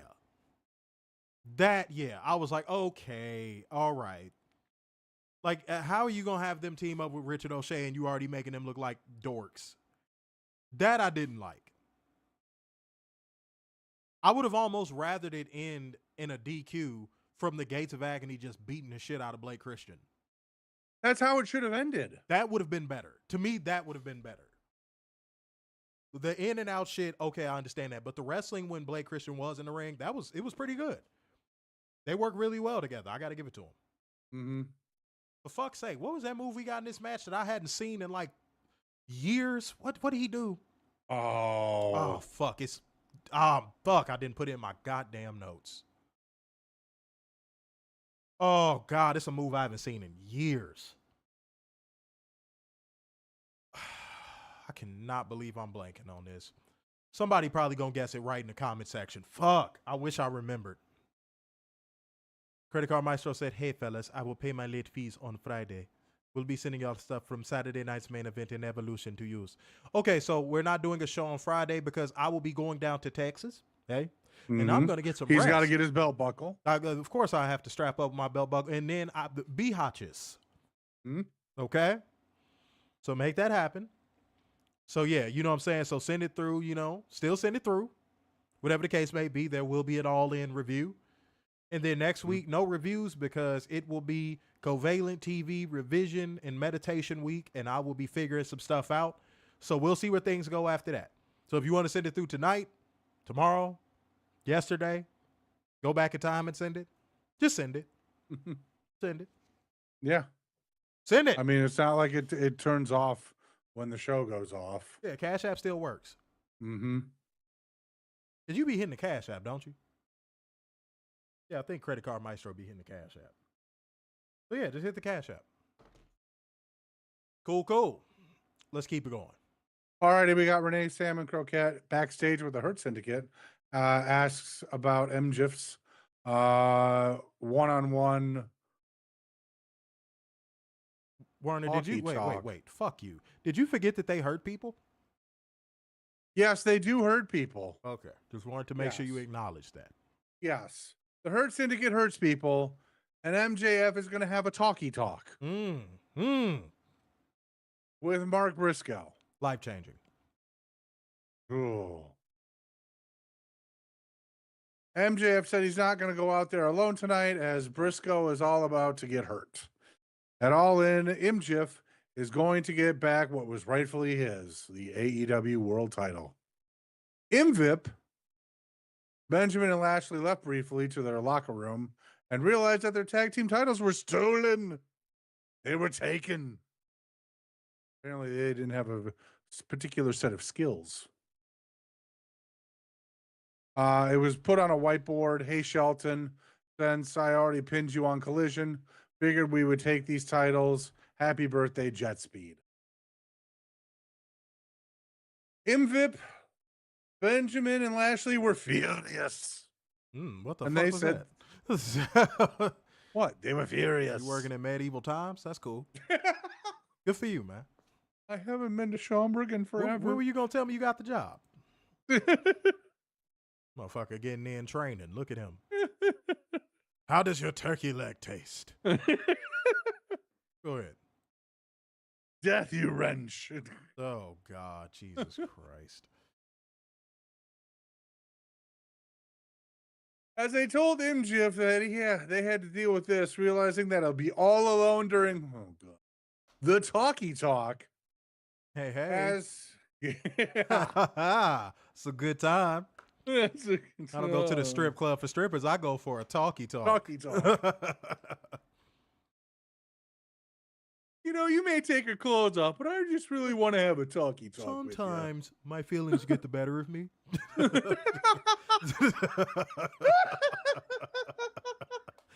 Oh, shit. Good times. Paquette gleefully walked into frame and reminded him that it was up next. the Talky-Talk. Yeah. Yes. All right, after this, we had a phenomenal video package on Kenny Omega versus Okada shown, highlighting their New Japan classics, also their run-ins with if so far in AEW. Was that And words, then, of course- motherfucker? What the fuck? Huh? Werner, the way you structure sentences drives me insane. What the fuck? It was like you skipped 4 words. Like, you have no transition words. Werner, you'd be like, hey, man, I'm finna go to the grocery store. Werner would be like, yeah, I'm grocery store. What? Where are your transition words? God, There's no damn. such thing as transition. Man, you just jumped straight into it. All right, go ahead. With their run-in so far in AEW and the interjection of Don Callis turning his back on Kenny Omega years ago in the steel cage match. So it is Kenneth Omega the third. Okay. Callis said he would wipe Kenneth Omega the third from the history books from All Elite Wrestling. Okada felt great seeing Omega's blood, and Omega said Okada will get a different Kenneth Omega the third, while Okada said he will hurt and maybe kill Kenneth That means Omega. Kenny Omega's gonna wear United States of America tights. He's not gonna be from Canada anymore. No, he's going to be from North Carolina. That's where he was from all along. That's right. That's right. Secret lair. Mm-hmm. Yes, I agree with that, Adrian Carpenter. Like, share, and donate. Yes. Yes. I agree with all of the above. Hit the Cash App, Yes. Streamlabs link, all of that. We got it. Mm-hmm. I had to Watch sneeze. me miss Fuck you. transition words. Please use your transition words. I'm going to bike ride. That's how you fucking talk. Not I'm going to ride my bike now. I'm going Bike to ride. bike ride. What the fuck? All right, go ahead. Callis said Omega will be a footnote and he'll be the author. It ended with Kenneth Omega III saying, "One final time, let's leave it all in the ring for everything." Sound like an anime character. What's going on right there? He likes anime. He does like anime. He does. He even wears a cape. Uh-huh. Yo, if Ken, bro, Kenny just comes out in a cape on homie, Saturday. if Kenny Omega got lowered down from the rafters with visible strings and a cape on, homie, With Battle Cry, that would be Homie. hilarious. automatic 20 of a pay-per-view for me. That would be the funniest shit. And by the way, RIP me, because I would not make it to that review. I would be dead. Bro, that would be if he was hanging from the rafters like SpongeBob in the SpongeBob movie, go look up that gif right now. Homie, I would lose it. Oh, don't put ideas in my head. Oh, wait, but on the dope side, on a serious note, what if they do tie in the Superman, John, and he actually comes out in a Superman gear? That would be dope. Oh, that shit would be insane. And he comes down like the Shawn Michaels entrance across the arena down. Yes. Oh, shit. With the Superman theme, the new Superman theme. That would be insane. I haven't seen the movie yet, Werner. Shut the fuck up. I haven't seen it either. Because, boy, Captain Spoiler over here. DC superhero, Captain Spoiler. I have not seen the movie. Media's ruined it for me. Yeah, that's And I don't mean for like spoilers or anything. They just ruined it for me. because Crypto's a bitch. All right, let's keep going. He is the bestest boy in the universe. He's an imbecile. No, he's not. Yes, he is the bestest boy in the He's a universe. fucking dumbass. No, he's not. Yes, he is. All right, it's time for the Talky-Talk. That's And what it I've was been at waiting this for. moment I realized MJF really is just the Miz. On that mic, he's a one-trick pony. I mean, his entire career in AEW has been pretty much the Miz without the tag team title runs. I can't believe I'm saying this. I'm gonna be fair to MJF. MJF would wrestle circles around the Miz. I'm not disagreeing with that, but like career-wise, this just seems very similar right now. minus the tag team title runs. The work, but we've agreed on this in the past. I don't know why you continue to bring this up. The work he's doing does constitute fuck off and go to WWE. Yes. You can literally go to WWE and do this exact same thing.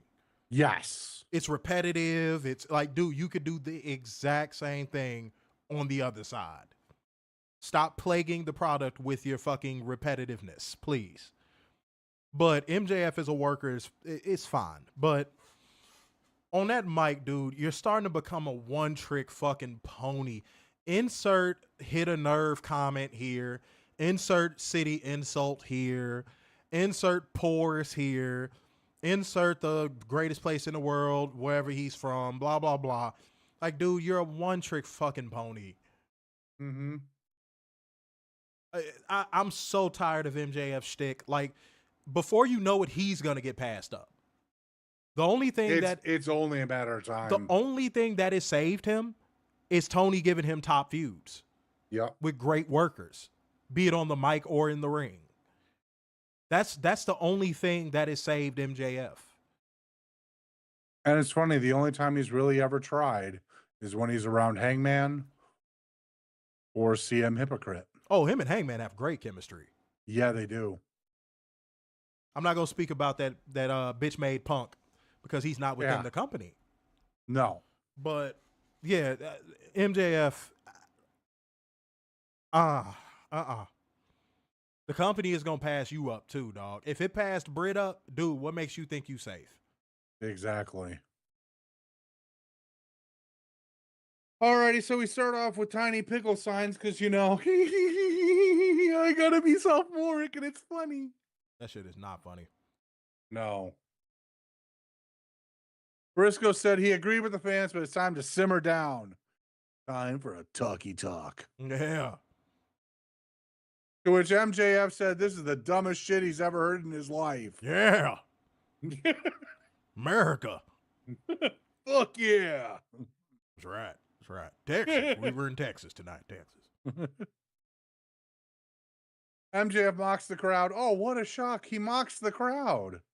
Saying, howdy, y'all. I hope Briscoe doesn't mosey on down all his way to All In, as he'll dog walk y'all. All of his promos are low-hanging fruit. Can we speed this up? All right, so he talks about Delaware, all this nonsense. Briscoe said MJF needs a good old country ass whooping. And it'll happen Saturday at All In.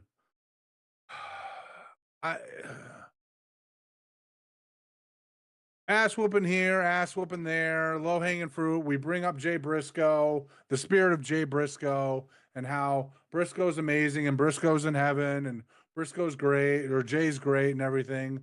But if Jay was looking down at his brother, he'd be disappointed. And he said, if Jay was here tonight, chicken, it shouldn't have been me in that accident. It should have been you. Try it. To which Briscoe shot a double leg and the fight was on. Briscoe nearly got a J Driller in when the Hurt Syndicate came out. Because they do hurt people. But then out of nowhere, Jet Speed showed up and attacked the Hurt Syndicate. Mm-hmm.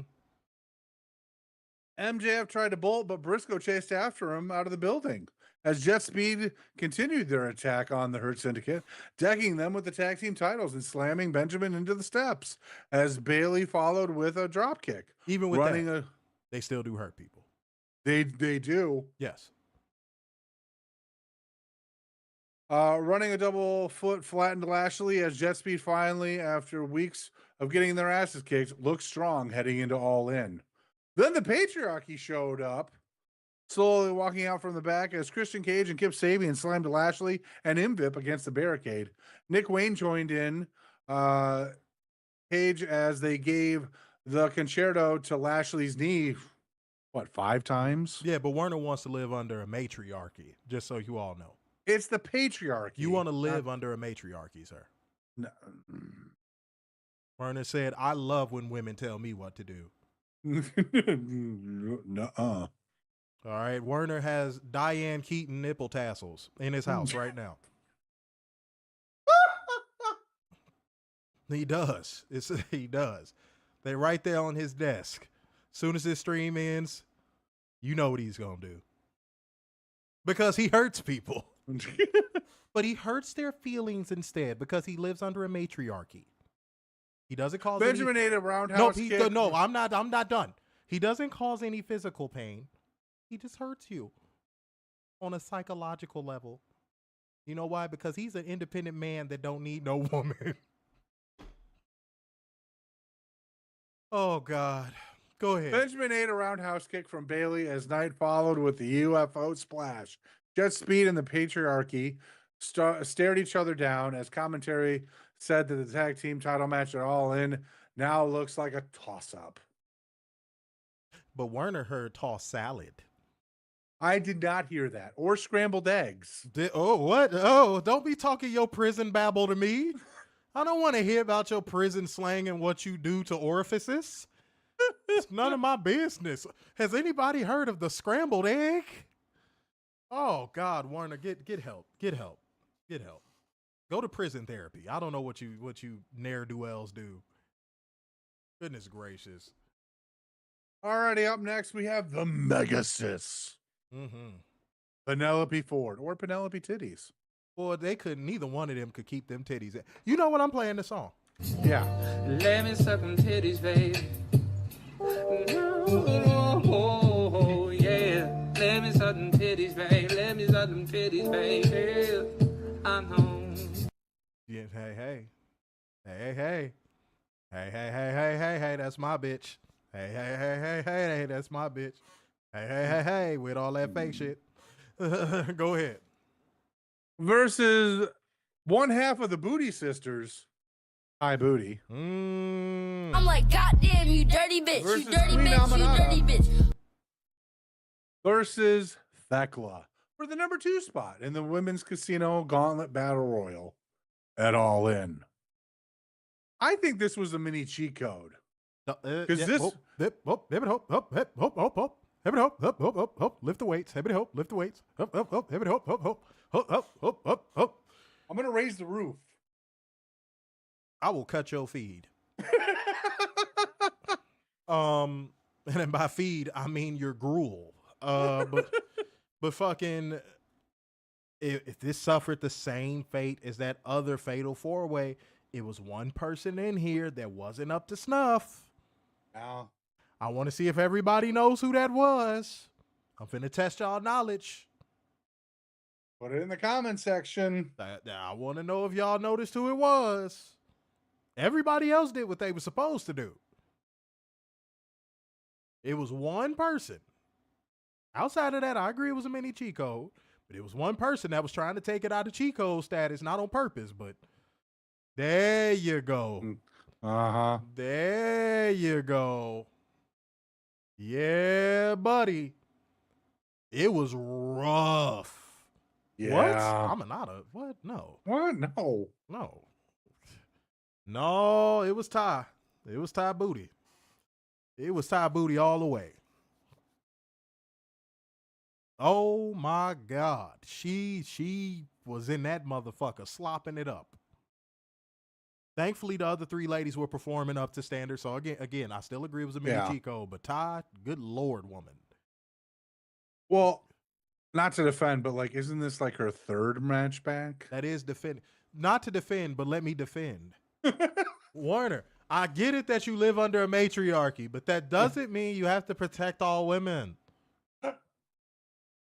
Good God. Take the bitch to White Castle or something. Let's keep going, man. I was just asking a simple question. Wasn't trying to defend. Just Werner, asking you a call simple question. a portion of sex scrambled eggs.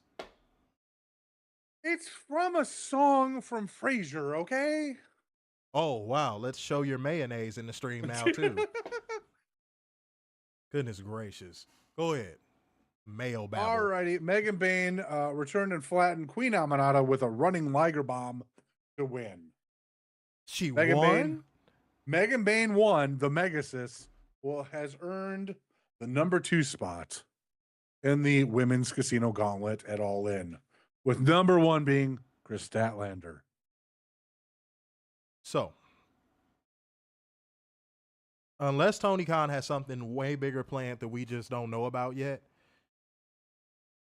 I feel like Megan Bayne needs to win I do too. Unless he has something bigger that we're just not seeing right now. I feel like Megan Bayne needs to win. And if Chris Statlander does win, it needs to be because of the Death Riders. Yep. Like, it needs to be definitive that she has joined the Death Riders. Mm-hmm. That's the only way I will accept it. Yeah.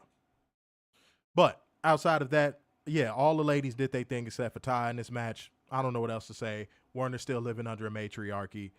I was just asking a simple question, and I just wanted an answer. You can rub the waffle on your ass later on, man. Waffles. Just you do. No, I don't. All the bitches that got to come by your house and tell you to let go my ego, bitch, shut up. Shut up. Go ahead. All righty. Back from break, we have Renee Salmon Croquette backstage with Thekla, saying she looked impressive since joining AEW. While even though she was unsuccessful tonight, she still hasn't been pinned. Then out of nowhere, Queen Aminata sprinted in and started beating the shit out of Thekla as security separated. Fair. Sure. Why not? Why not? It's a Wednesday. It is. You know what that means. Yeah, but why not? Yes. Why not just commit acts of assault Yeah. on your fellow talent? Mm-hmm. Yeah, sure. Yeah. That's all we got. As security separated them, while Renee Salmon Croquette hilariously stood in between them, She saying, was commentating. That shit was so fucking funny. hilariously stood there saying, tensions are rising ahead of All In and the Casino Gauntlet Battle but Royale. what made that funnier was the camera guy getting in close on her as she's like, as you can see. I said, what in the name of 80s anchors is going on around this motherfucker?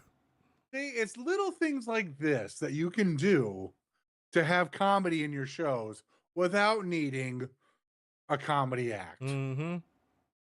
Comedy is supposed to be organic. Yes. Alrighty, then we have Mark Briscoe coming out all fired up, rambling, saying he's going to kill MJF's ass. This was random, too. At All In. You curly-haired son of a bitch.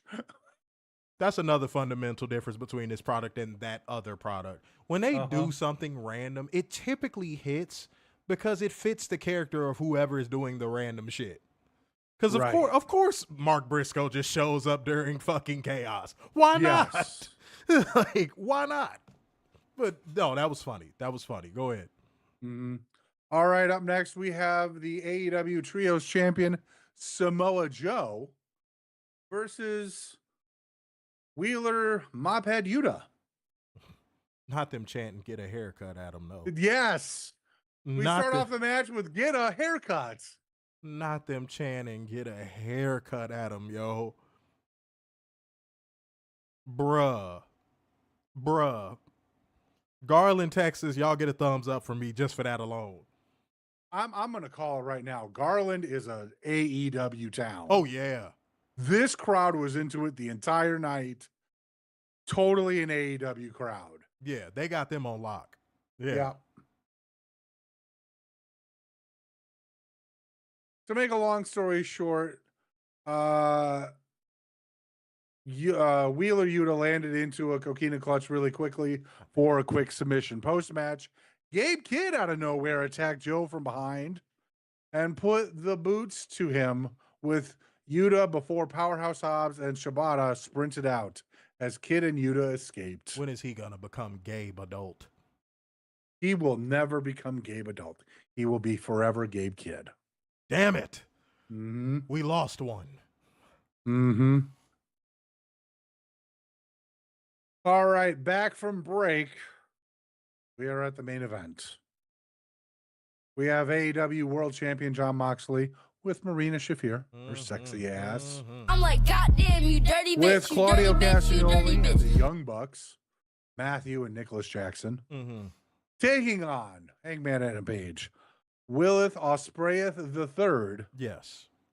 and the AEW, 2/3 of the AEW Trios champions. Yes. Powerhouse Hobbs and Shibata. Bread. Yes. Yes. To make a long story short,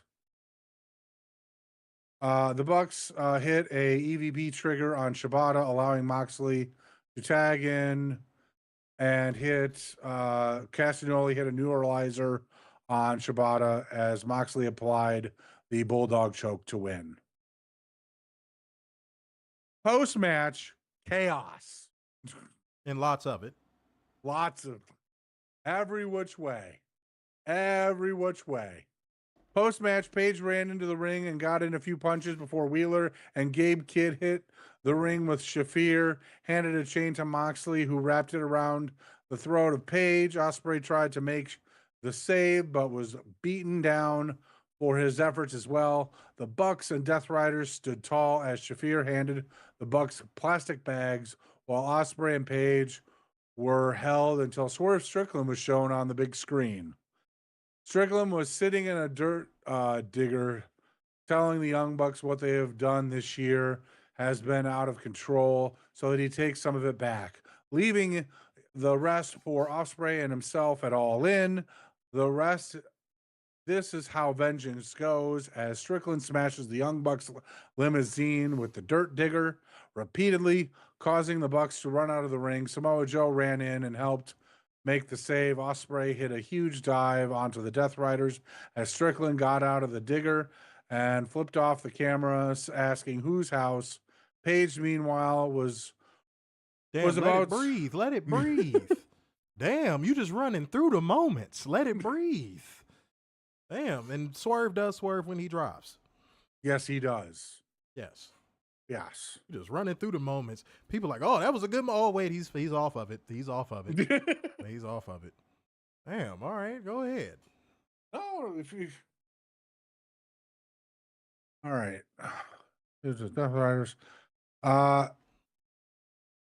Paige, meanwhile, was about ready to lay out Moxley with the buckshot, but Castagnoli took the bullet at the last second. Paige and Moxley had a face-off until Paige was tossed the chain, causing Shafir to save Moxley and get him out of the ring. As the Death Riders retreated, Paige, Ospreay, and the Ops were standing tall. The Bucks frantically leave the arena. Your ass ran out of breath. See, you had. That's what I was saying, man. Get to the moments. Let the moment breathe for a second. Talk about the moment. Then you keep going. You was like, and yeah, no, their car got destroyed. And yep. And then I go on in it. Yep. And then you want in it. Yep. You sound like jumping Jeff Farmer. All right, come on, let's go. All right. The Bucks frantically leave the arena, asking how they were going to financially recover from this, as the limousine. They won't. No, they have won't. no money. They're poor now. They're going to have to live in ranch dressing Cucamonga, not Rancho. They're going to have to take indie dates. That's right. Instead of PWG, they're going to be in GWP. That's right. Tipped on its side, Prince Nana walks in and laughs as it was a distraction for Strickland to leap in with a swerve stomp onto the Bucks as he walked off laughing. He almost with tweaked Nana. his knee. He almost tweaked that his knee. That was nasty. He caught himself. Mm-hmm. He caught himself. I'll go back and watch that. He almost tweaked his damn knee. I don't know if he just like had an awkward landing or what the case may be, but I saw that leg buckle a little bit. I was like, oh shit. When he stood up and he walked off, I was like, oh, thank you, Jesus. I was like, thank you, Jesus. Because, boy, I thought he tweaked his knee. But go ahead. Mm-hmm. Laughing with Nana back into the arena, celebrating with Ospreay and Paige.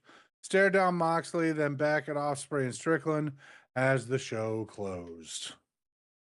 That means it's never happening again. The show's done. It's closed. It never happens again. No more Dynamite. It's only going to be Firecracker from here on out. Goodness gracious. They're going to bring back the Pointer Sisters. Mo said, what the fuck? Stop living out your own personal fantasies on the fucking stream. You masturbate to the Pointer Sisters, don't you? Shut up. You blurt out stuff. It's like you got fucking Tourette's. God damn. Mayonnaise. I don't have I didn't any. pay my electricity bill. Syrup. Chicken tender. I got you, Werner. Shit, we gonna get you some help for that Tourette's. God damn it. What about those pointer sisters? They're so excited and they just can't hide it.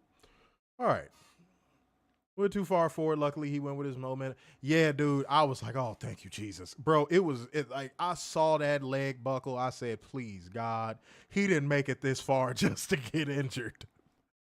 He didn't knowing him, he probably still would have did the match. But, like, Yeah. that would have sucked. That would have fucking sucked. All right, guys, let's go to ratings. Weirdly enough, this show did not have the same intensity as last week's show. No. I would swap this show and last week's show and have those two shows swap positions. Yeah. Both good shows. I think last week was great. Tonight's show was more so good to great. Good to great. I won't say definitively great. So I landed at an 8.9 for this show.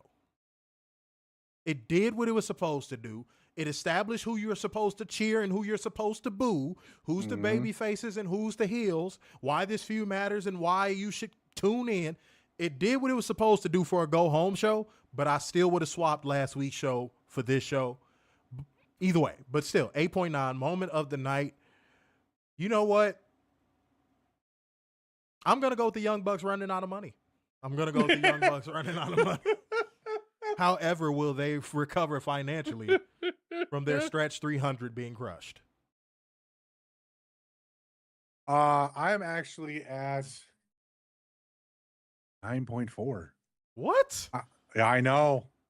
God, that crack piping. Boy, Michigan. I thought this was a very good show. There were, outside of MJF, no weak points. None whatsoever. Moment of the night, I'm giving it to fucking Bandito. That man was fucking Bandito? balls to the wall. Werner, come on now. What? Stop talking about your escapades on the show. You're giving it to fucking Bandito? You was fucking Bandito, man? No. Okay, then. All right. Go ahead. Clear it up. No. Bandito worked his ass off tonight. Oh, that's... Oh.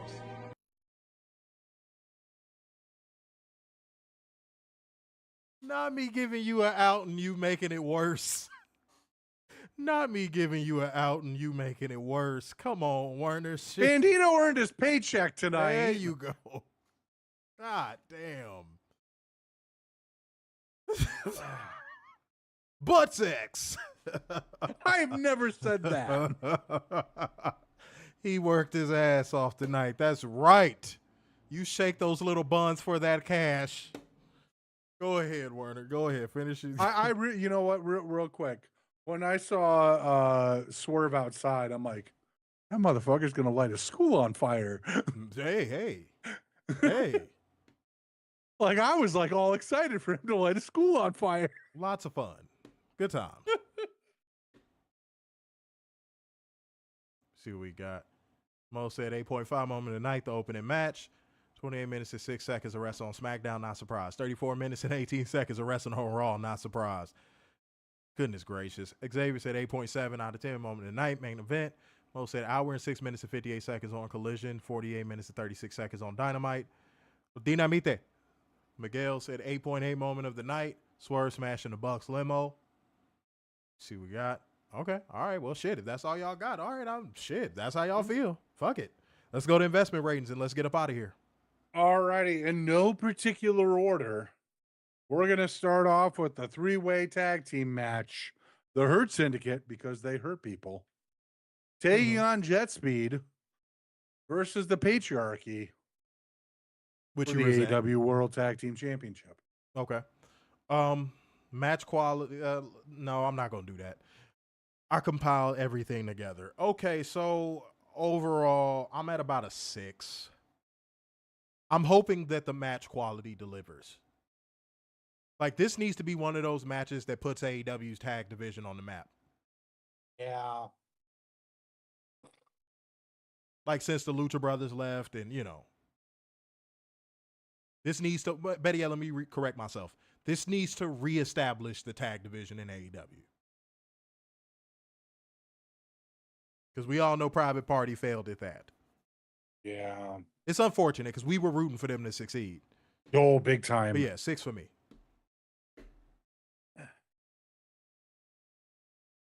4.5. I don't know. I don't know. I don't know. I mean, with the competitors, I could see it being a 6. If caveat, if the match quality is there, I would jump it to a 6.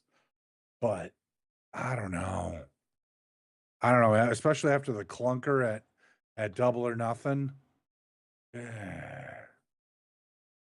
I'm just struggling with this match.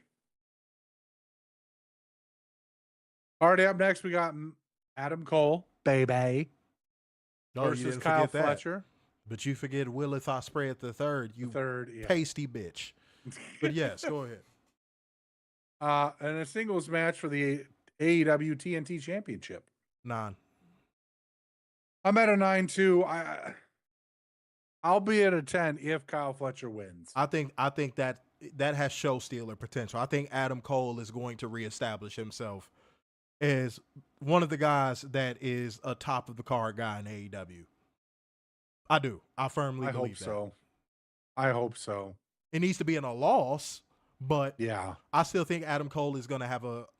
Oh God, I hate that Michael Cho ruined this word for me. But I think he's going to have a vintage performance in this match. Yeah, he's got to shake off the last 4 years. Yeah.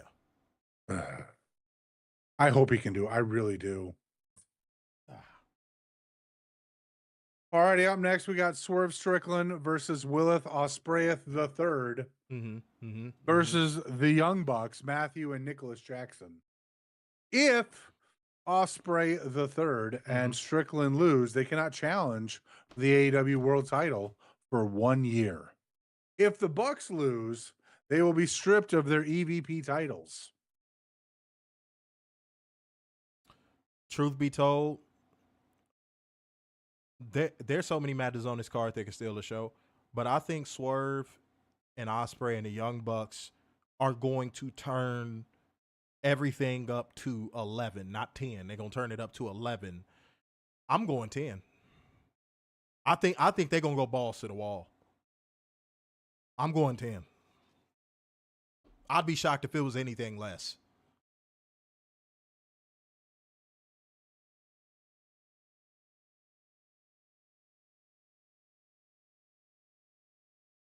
I'm going to go 9 because you never know when they will turn it on. I hope they turn it on. I hope Swerve. Dude, it's all in. The Bucks are going to turn it on, bro.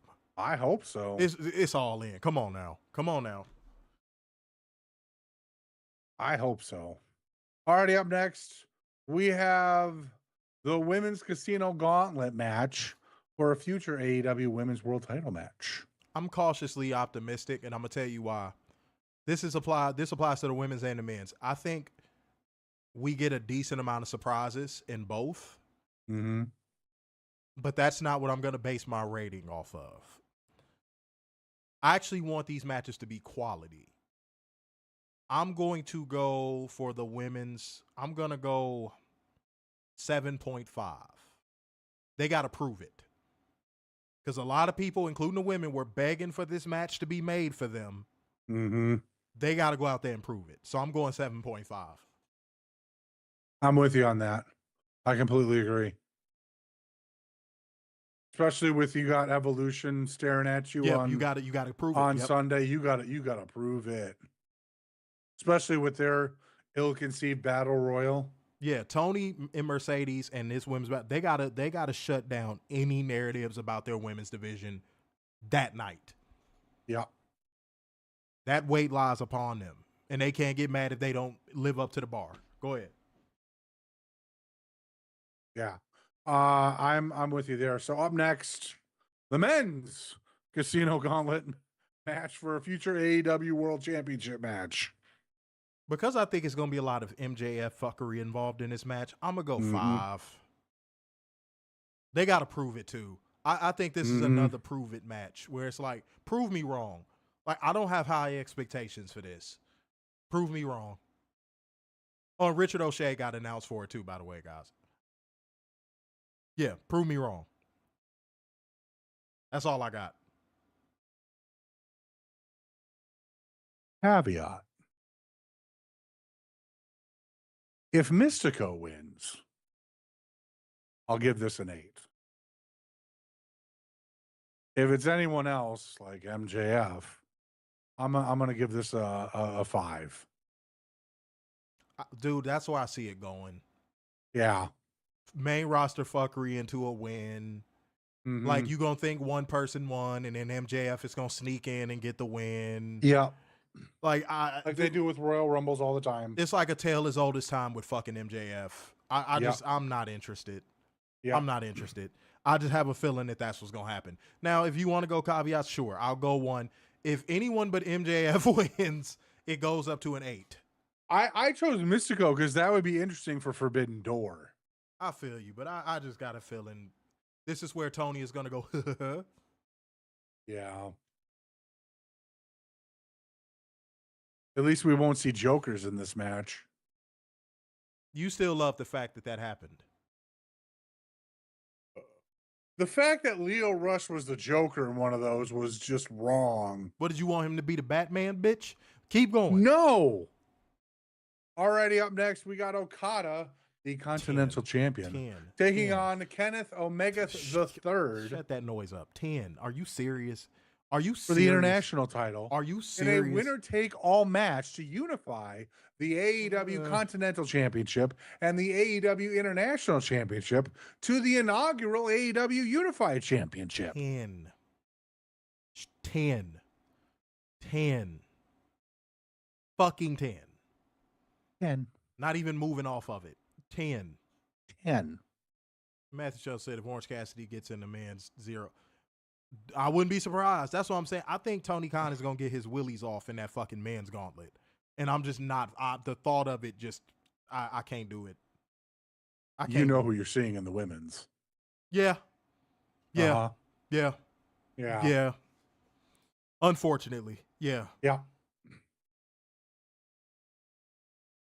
And all the Fed walkers are going to get all excited.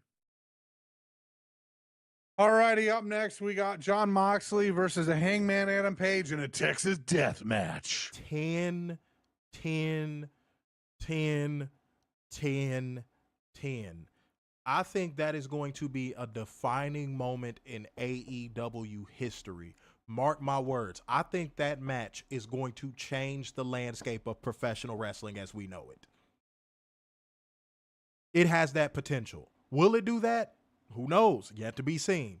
Yeah. But I think that match is going to be, again, I said this last week, that match is going to be everything that we all hoped Starrcade 97 Sting versus Hogan was going to be. Yeah. Until Hogan. Worked for me, brother. Yeah. I really think, and you know what's crazy? I'm going to fuck y'all up. I think either way it goes, Hangman wins or Moxley wins. Y'all wasn't ready for that. I was saving that, homie. I was saving that for literally this review. I said, oh, I'm going to fuck them up when I say that. This has the potential to be a 10 where either way. Either way. Either way. That would be huge. I think he would. I think Tony would get a lot of flack if Mox retained. Dude.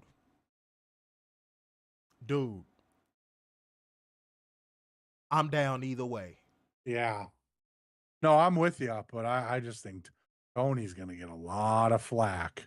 Yeah, Mo, I agree. Pull out everything in this match. Pause if necessary, by the way. Oh. Yeah. Fire, barbed wire, blood, pyrotechnics. I don't give a fuck. Use it all. Mm-hmm. This is where you unleash. Tony, you spin the bread. Unleash every resource you possibly can. I don't care. I'm going this far. I was saving this for this review specifically too. Long shot. Tony, I don't care if you got to write a $8 million check to Stone Cold Steve Austin to show up and help Hangman win that belt. Oh. the roof would blow off of that fucking building. The roof would blow off of that. The ground would shake. Bulls on Parade started playing because that's what his theme song is actually derivative of. He said that himself. Right. If Bulls on Parade hits the speakers and Stone Cold pops up on that Tron, and he's the final guy next to Sting in that ring to help him win that belt,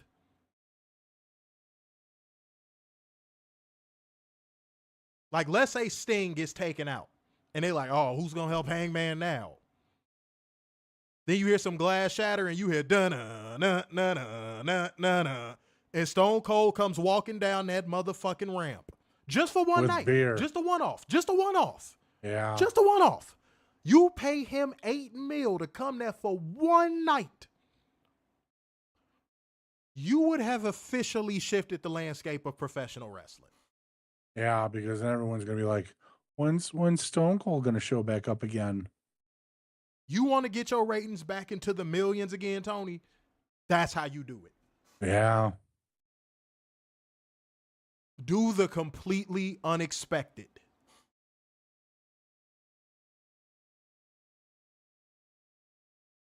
Like, and have commentary like, man, if no one in AEW can save him, Darby came back, Sting came back. They've all tried to help Hangman, but he just cannot get over the hump. Then you hear some glass shatter. And you need JR. You would have to get JR. Stone Cold. Yeah, exactly. Stone Cold. Bro. You would need JR. Homie, I'm going to tell y'all right now, y'all going to get that review on a delay like a motherfucker because my voice would be gone. Y'all wouldn't get that review until Tuesday. Yeah. Y'all wouldn't get that review until Tuesday. Yeah. We would pre-record it, and y'all wouldn't get that motherfucker until Tuesday. Mm-hmm. I'm hoping to do it live. So again, guys, just stay on the lookout. I'm hoping to do it live. But like, you know, it's going to be a lot going on. I got the Covalent TV turn up at the after party. We'll see what happens on time. I'm going to let y'all know. $8 million, he not. No. For $8 million for one night. For 5 minutes of work? Do you know how carny the wrestling business is, homie? Come on. This is why Give I brought a couple stunners and you're good. See, I breadcrumbed people like you, Pen Mike. I said the past couple weeks, remember how no one thought Adam Copeland would show up? Yeah. Remember how no one thought Sting would show up and it was such this big surprise? You think if Tony Khan offered Stone Cold somewhere between, let's just say, 3 to 6 million, realistically, for one night's work, 5 minutes, you come in there, do a couple stunners. Plus, you're in Texas. You think he's not taking that?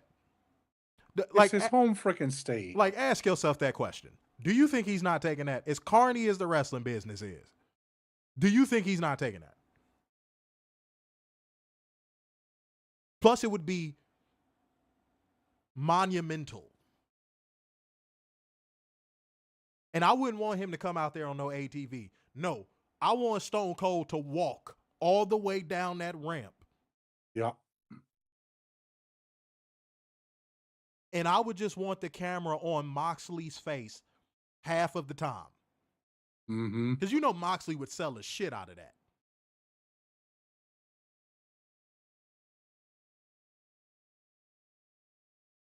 And then the Death Riders get in front of Moxley, and Stone Cold starts stunning all of the Death Riders.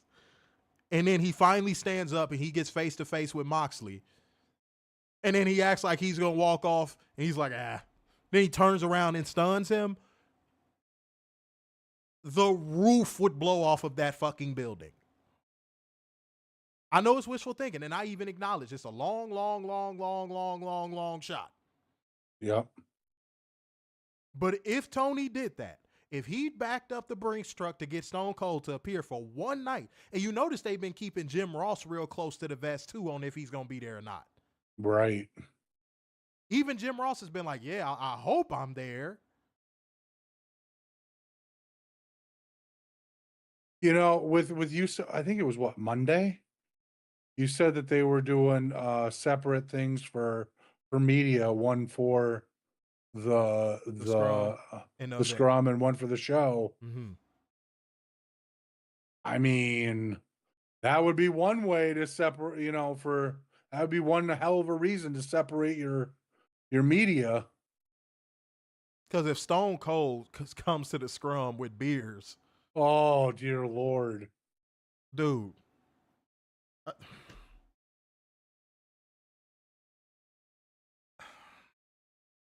that's what I'm saying, right? Like throwing water on it is cool because you got to stay realistic, but like it's not out of the realm of possibility, though. No. Plus, again, $6 million for what? 5 stunners? 6 stunners, maybe. Who's turning that down? And then you get the moment with Sting and Stone Cold standing in the ring with each other. And then him passing a beer after Hangman gets the 3 and passes them a Steve Weiser. And then you just have him walk off. Right. Just have him walk off. Just do the clink and he walks off and Hangman brings back the beer gimmick and we're off to the races. You have made the top baby face in professional wrestling. Yep. Just like that. Just like that.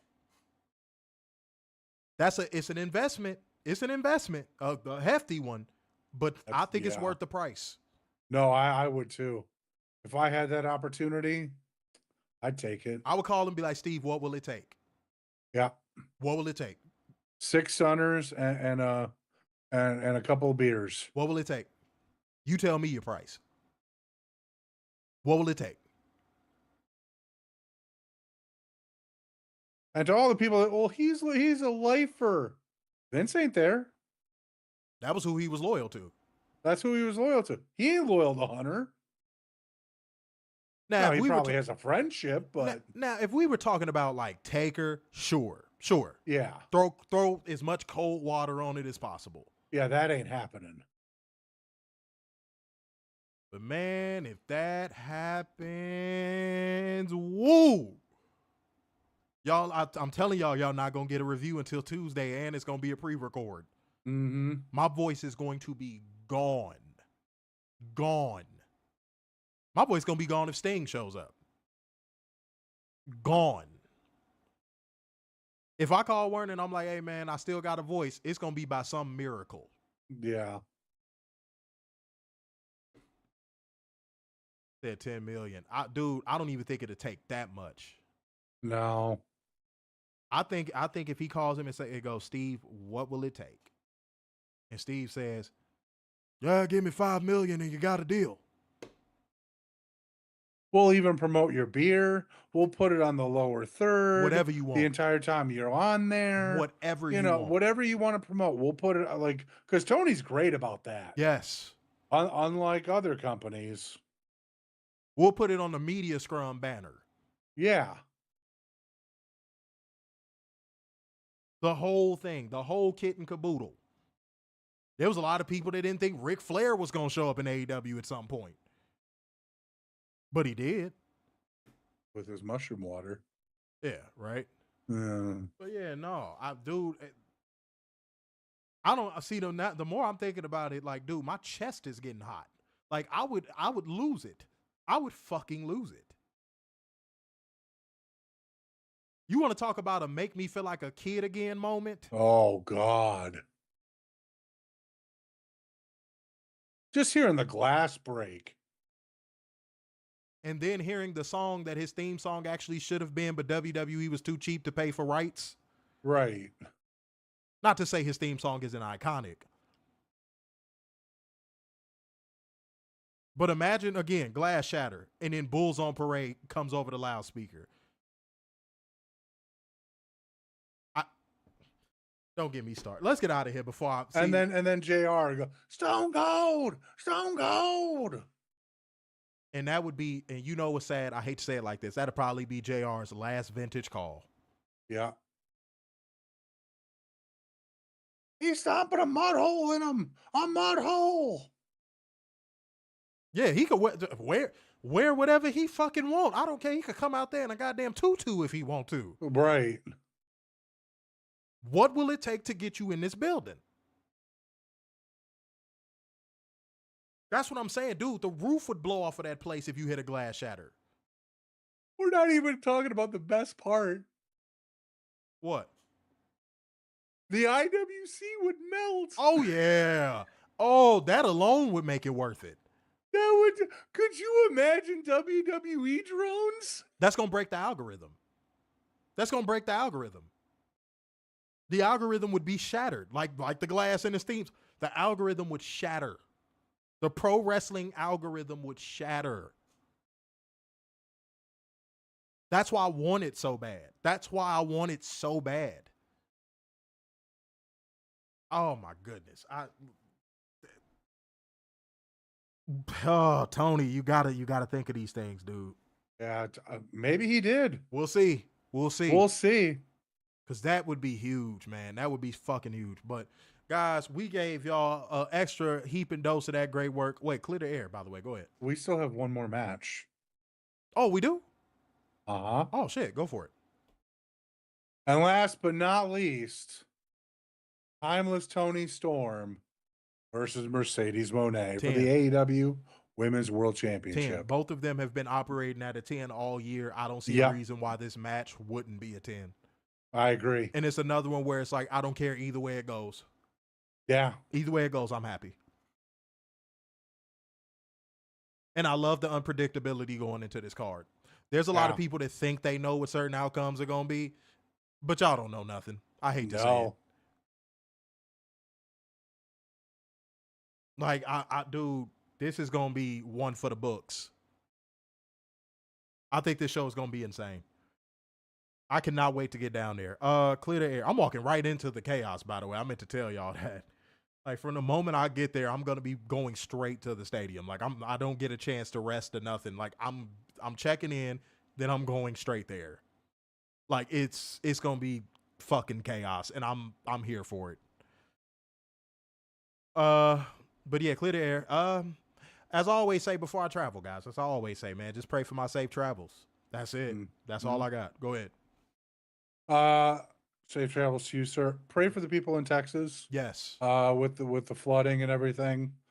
Crazy stuff happening. And no, politicians cannot control the weather that we know of. So keep that in mind. But pray for those people that have lost family and children. It's just nasty work out there.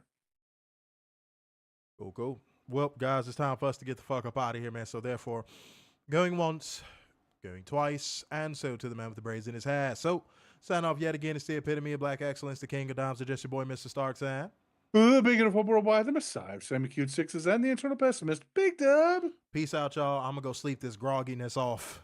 I'll see y'all in Texas, man. Peace. See you soon.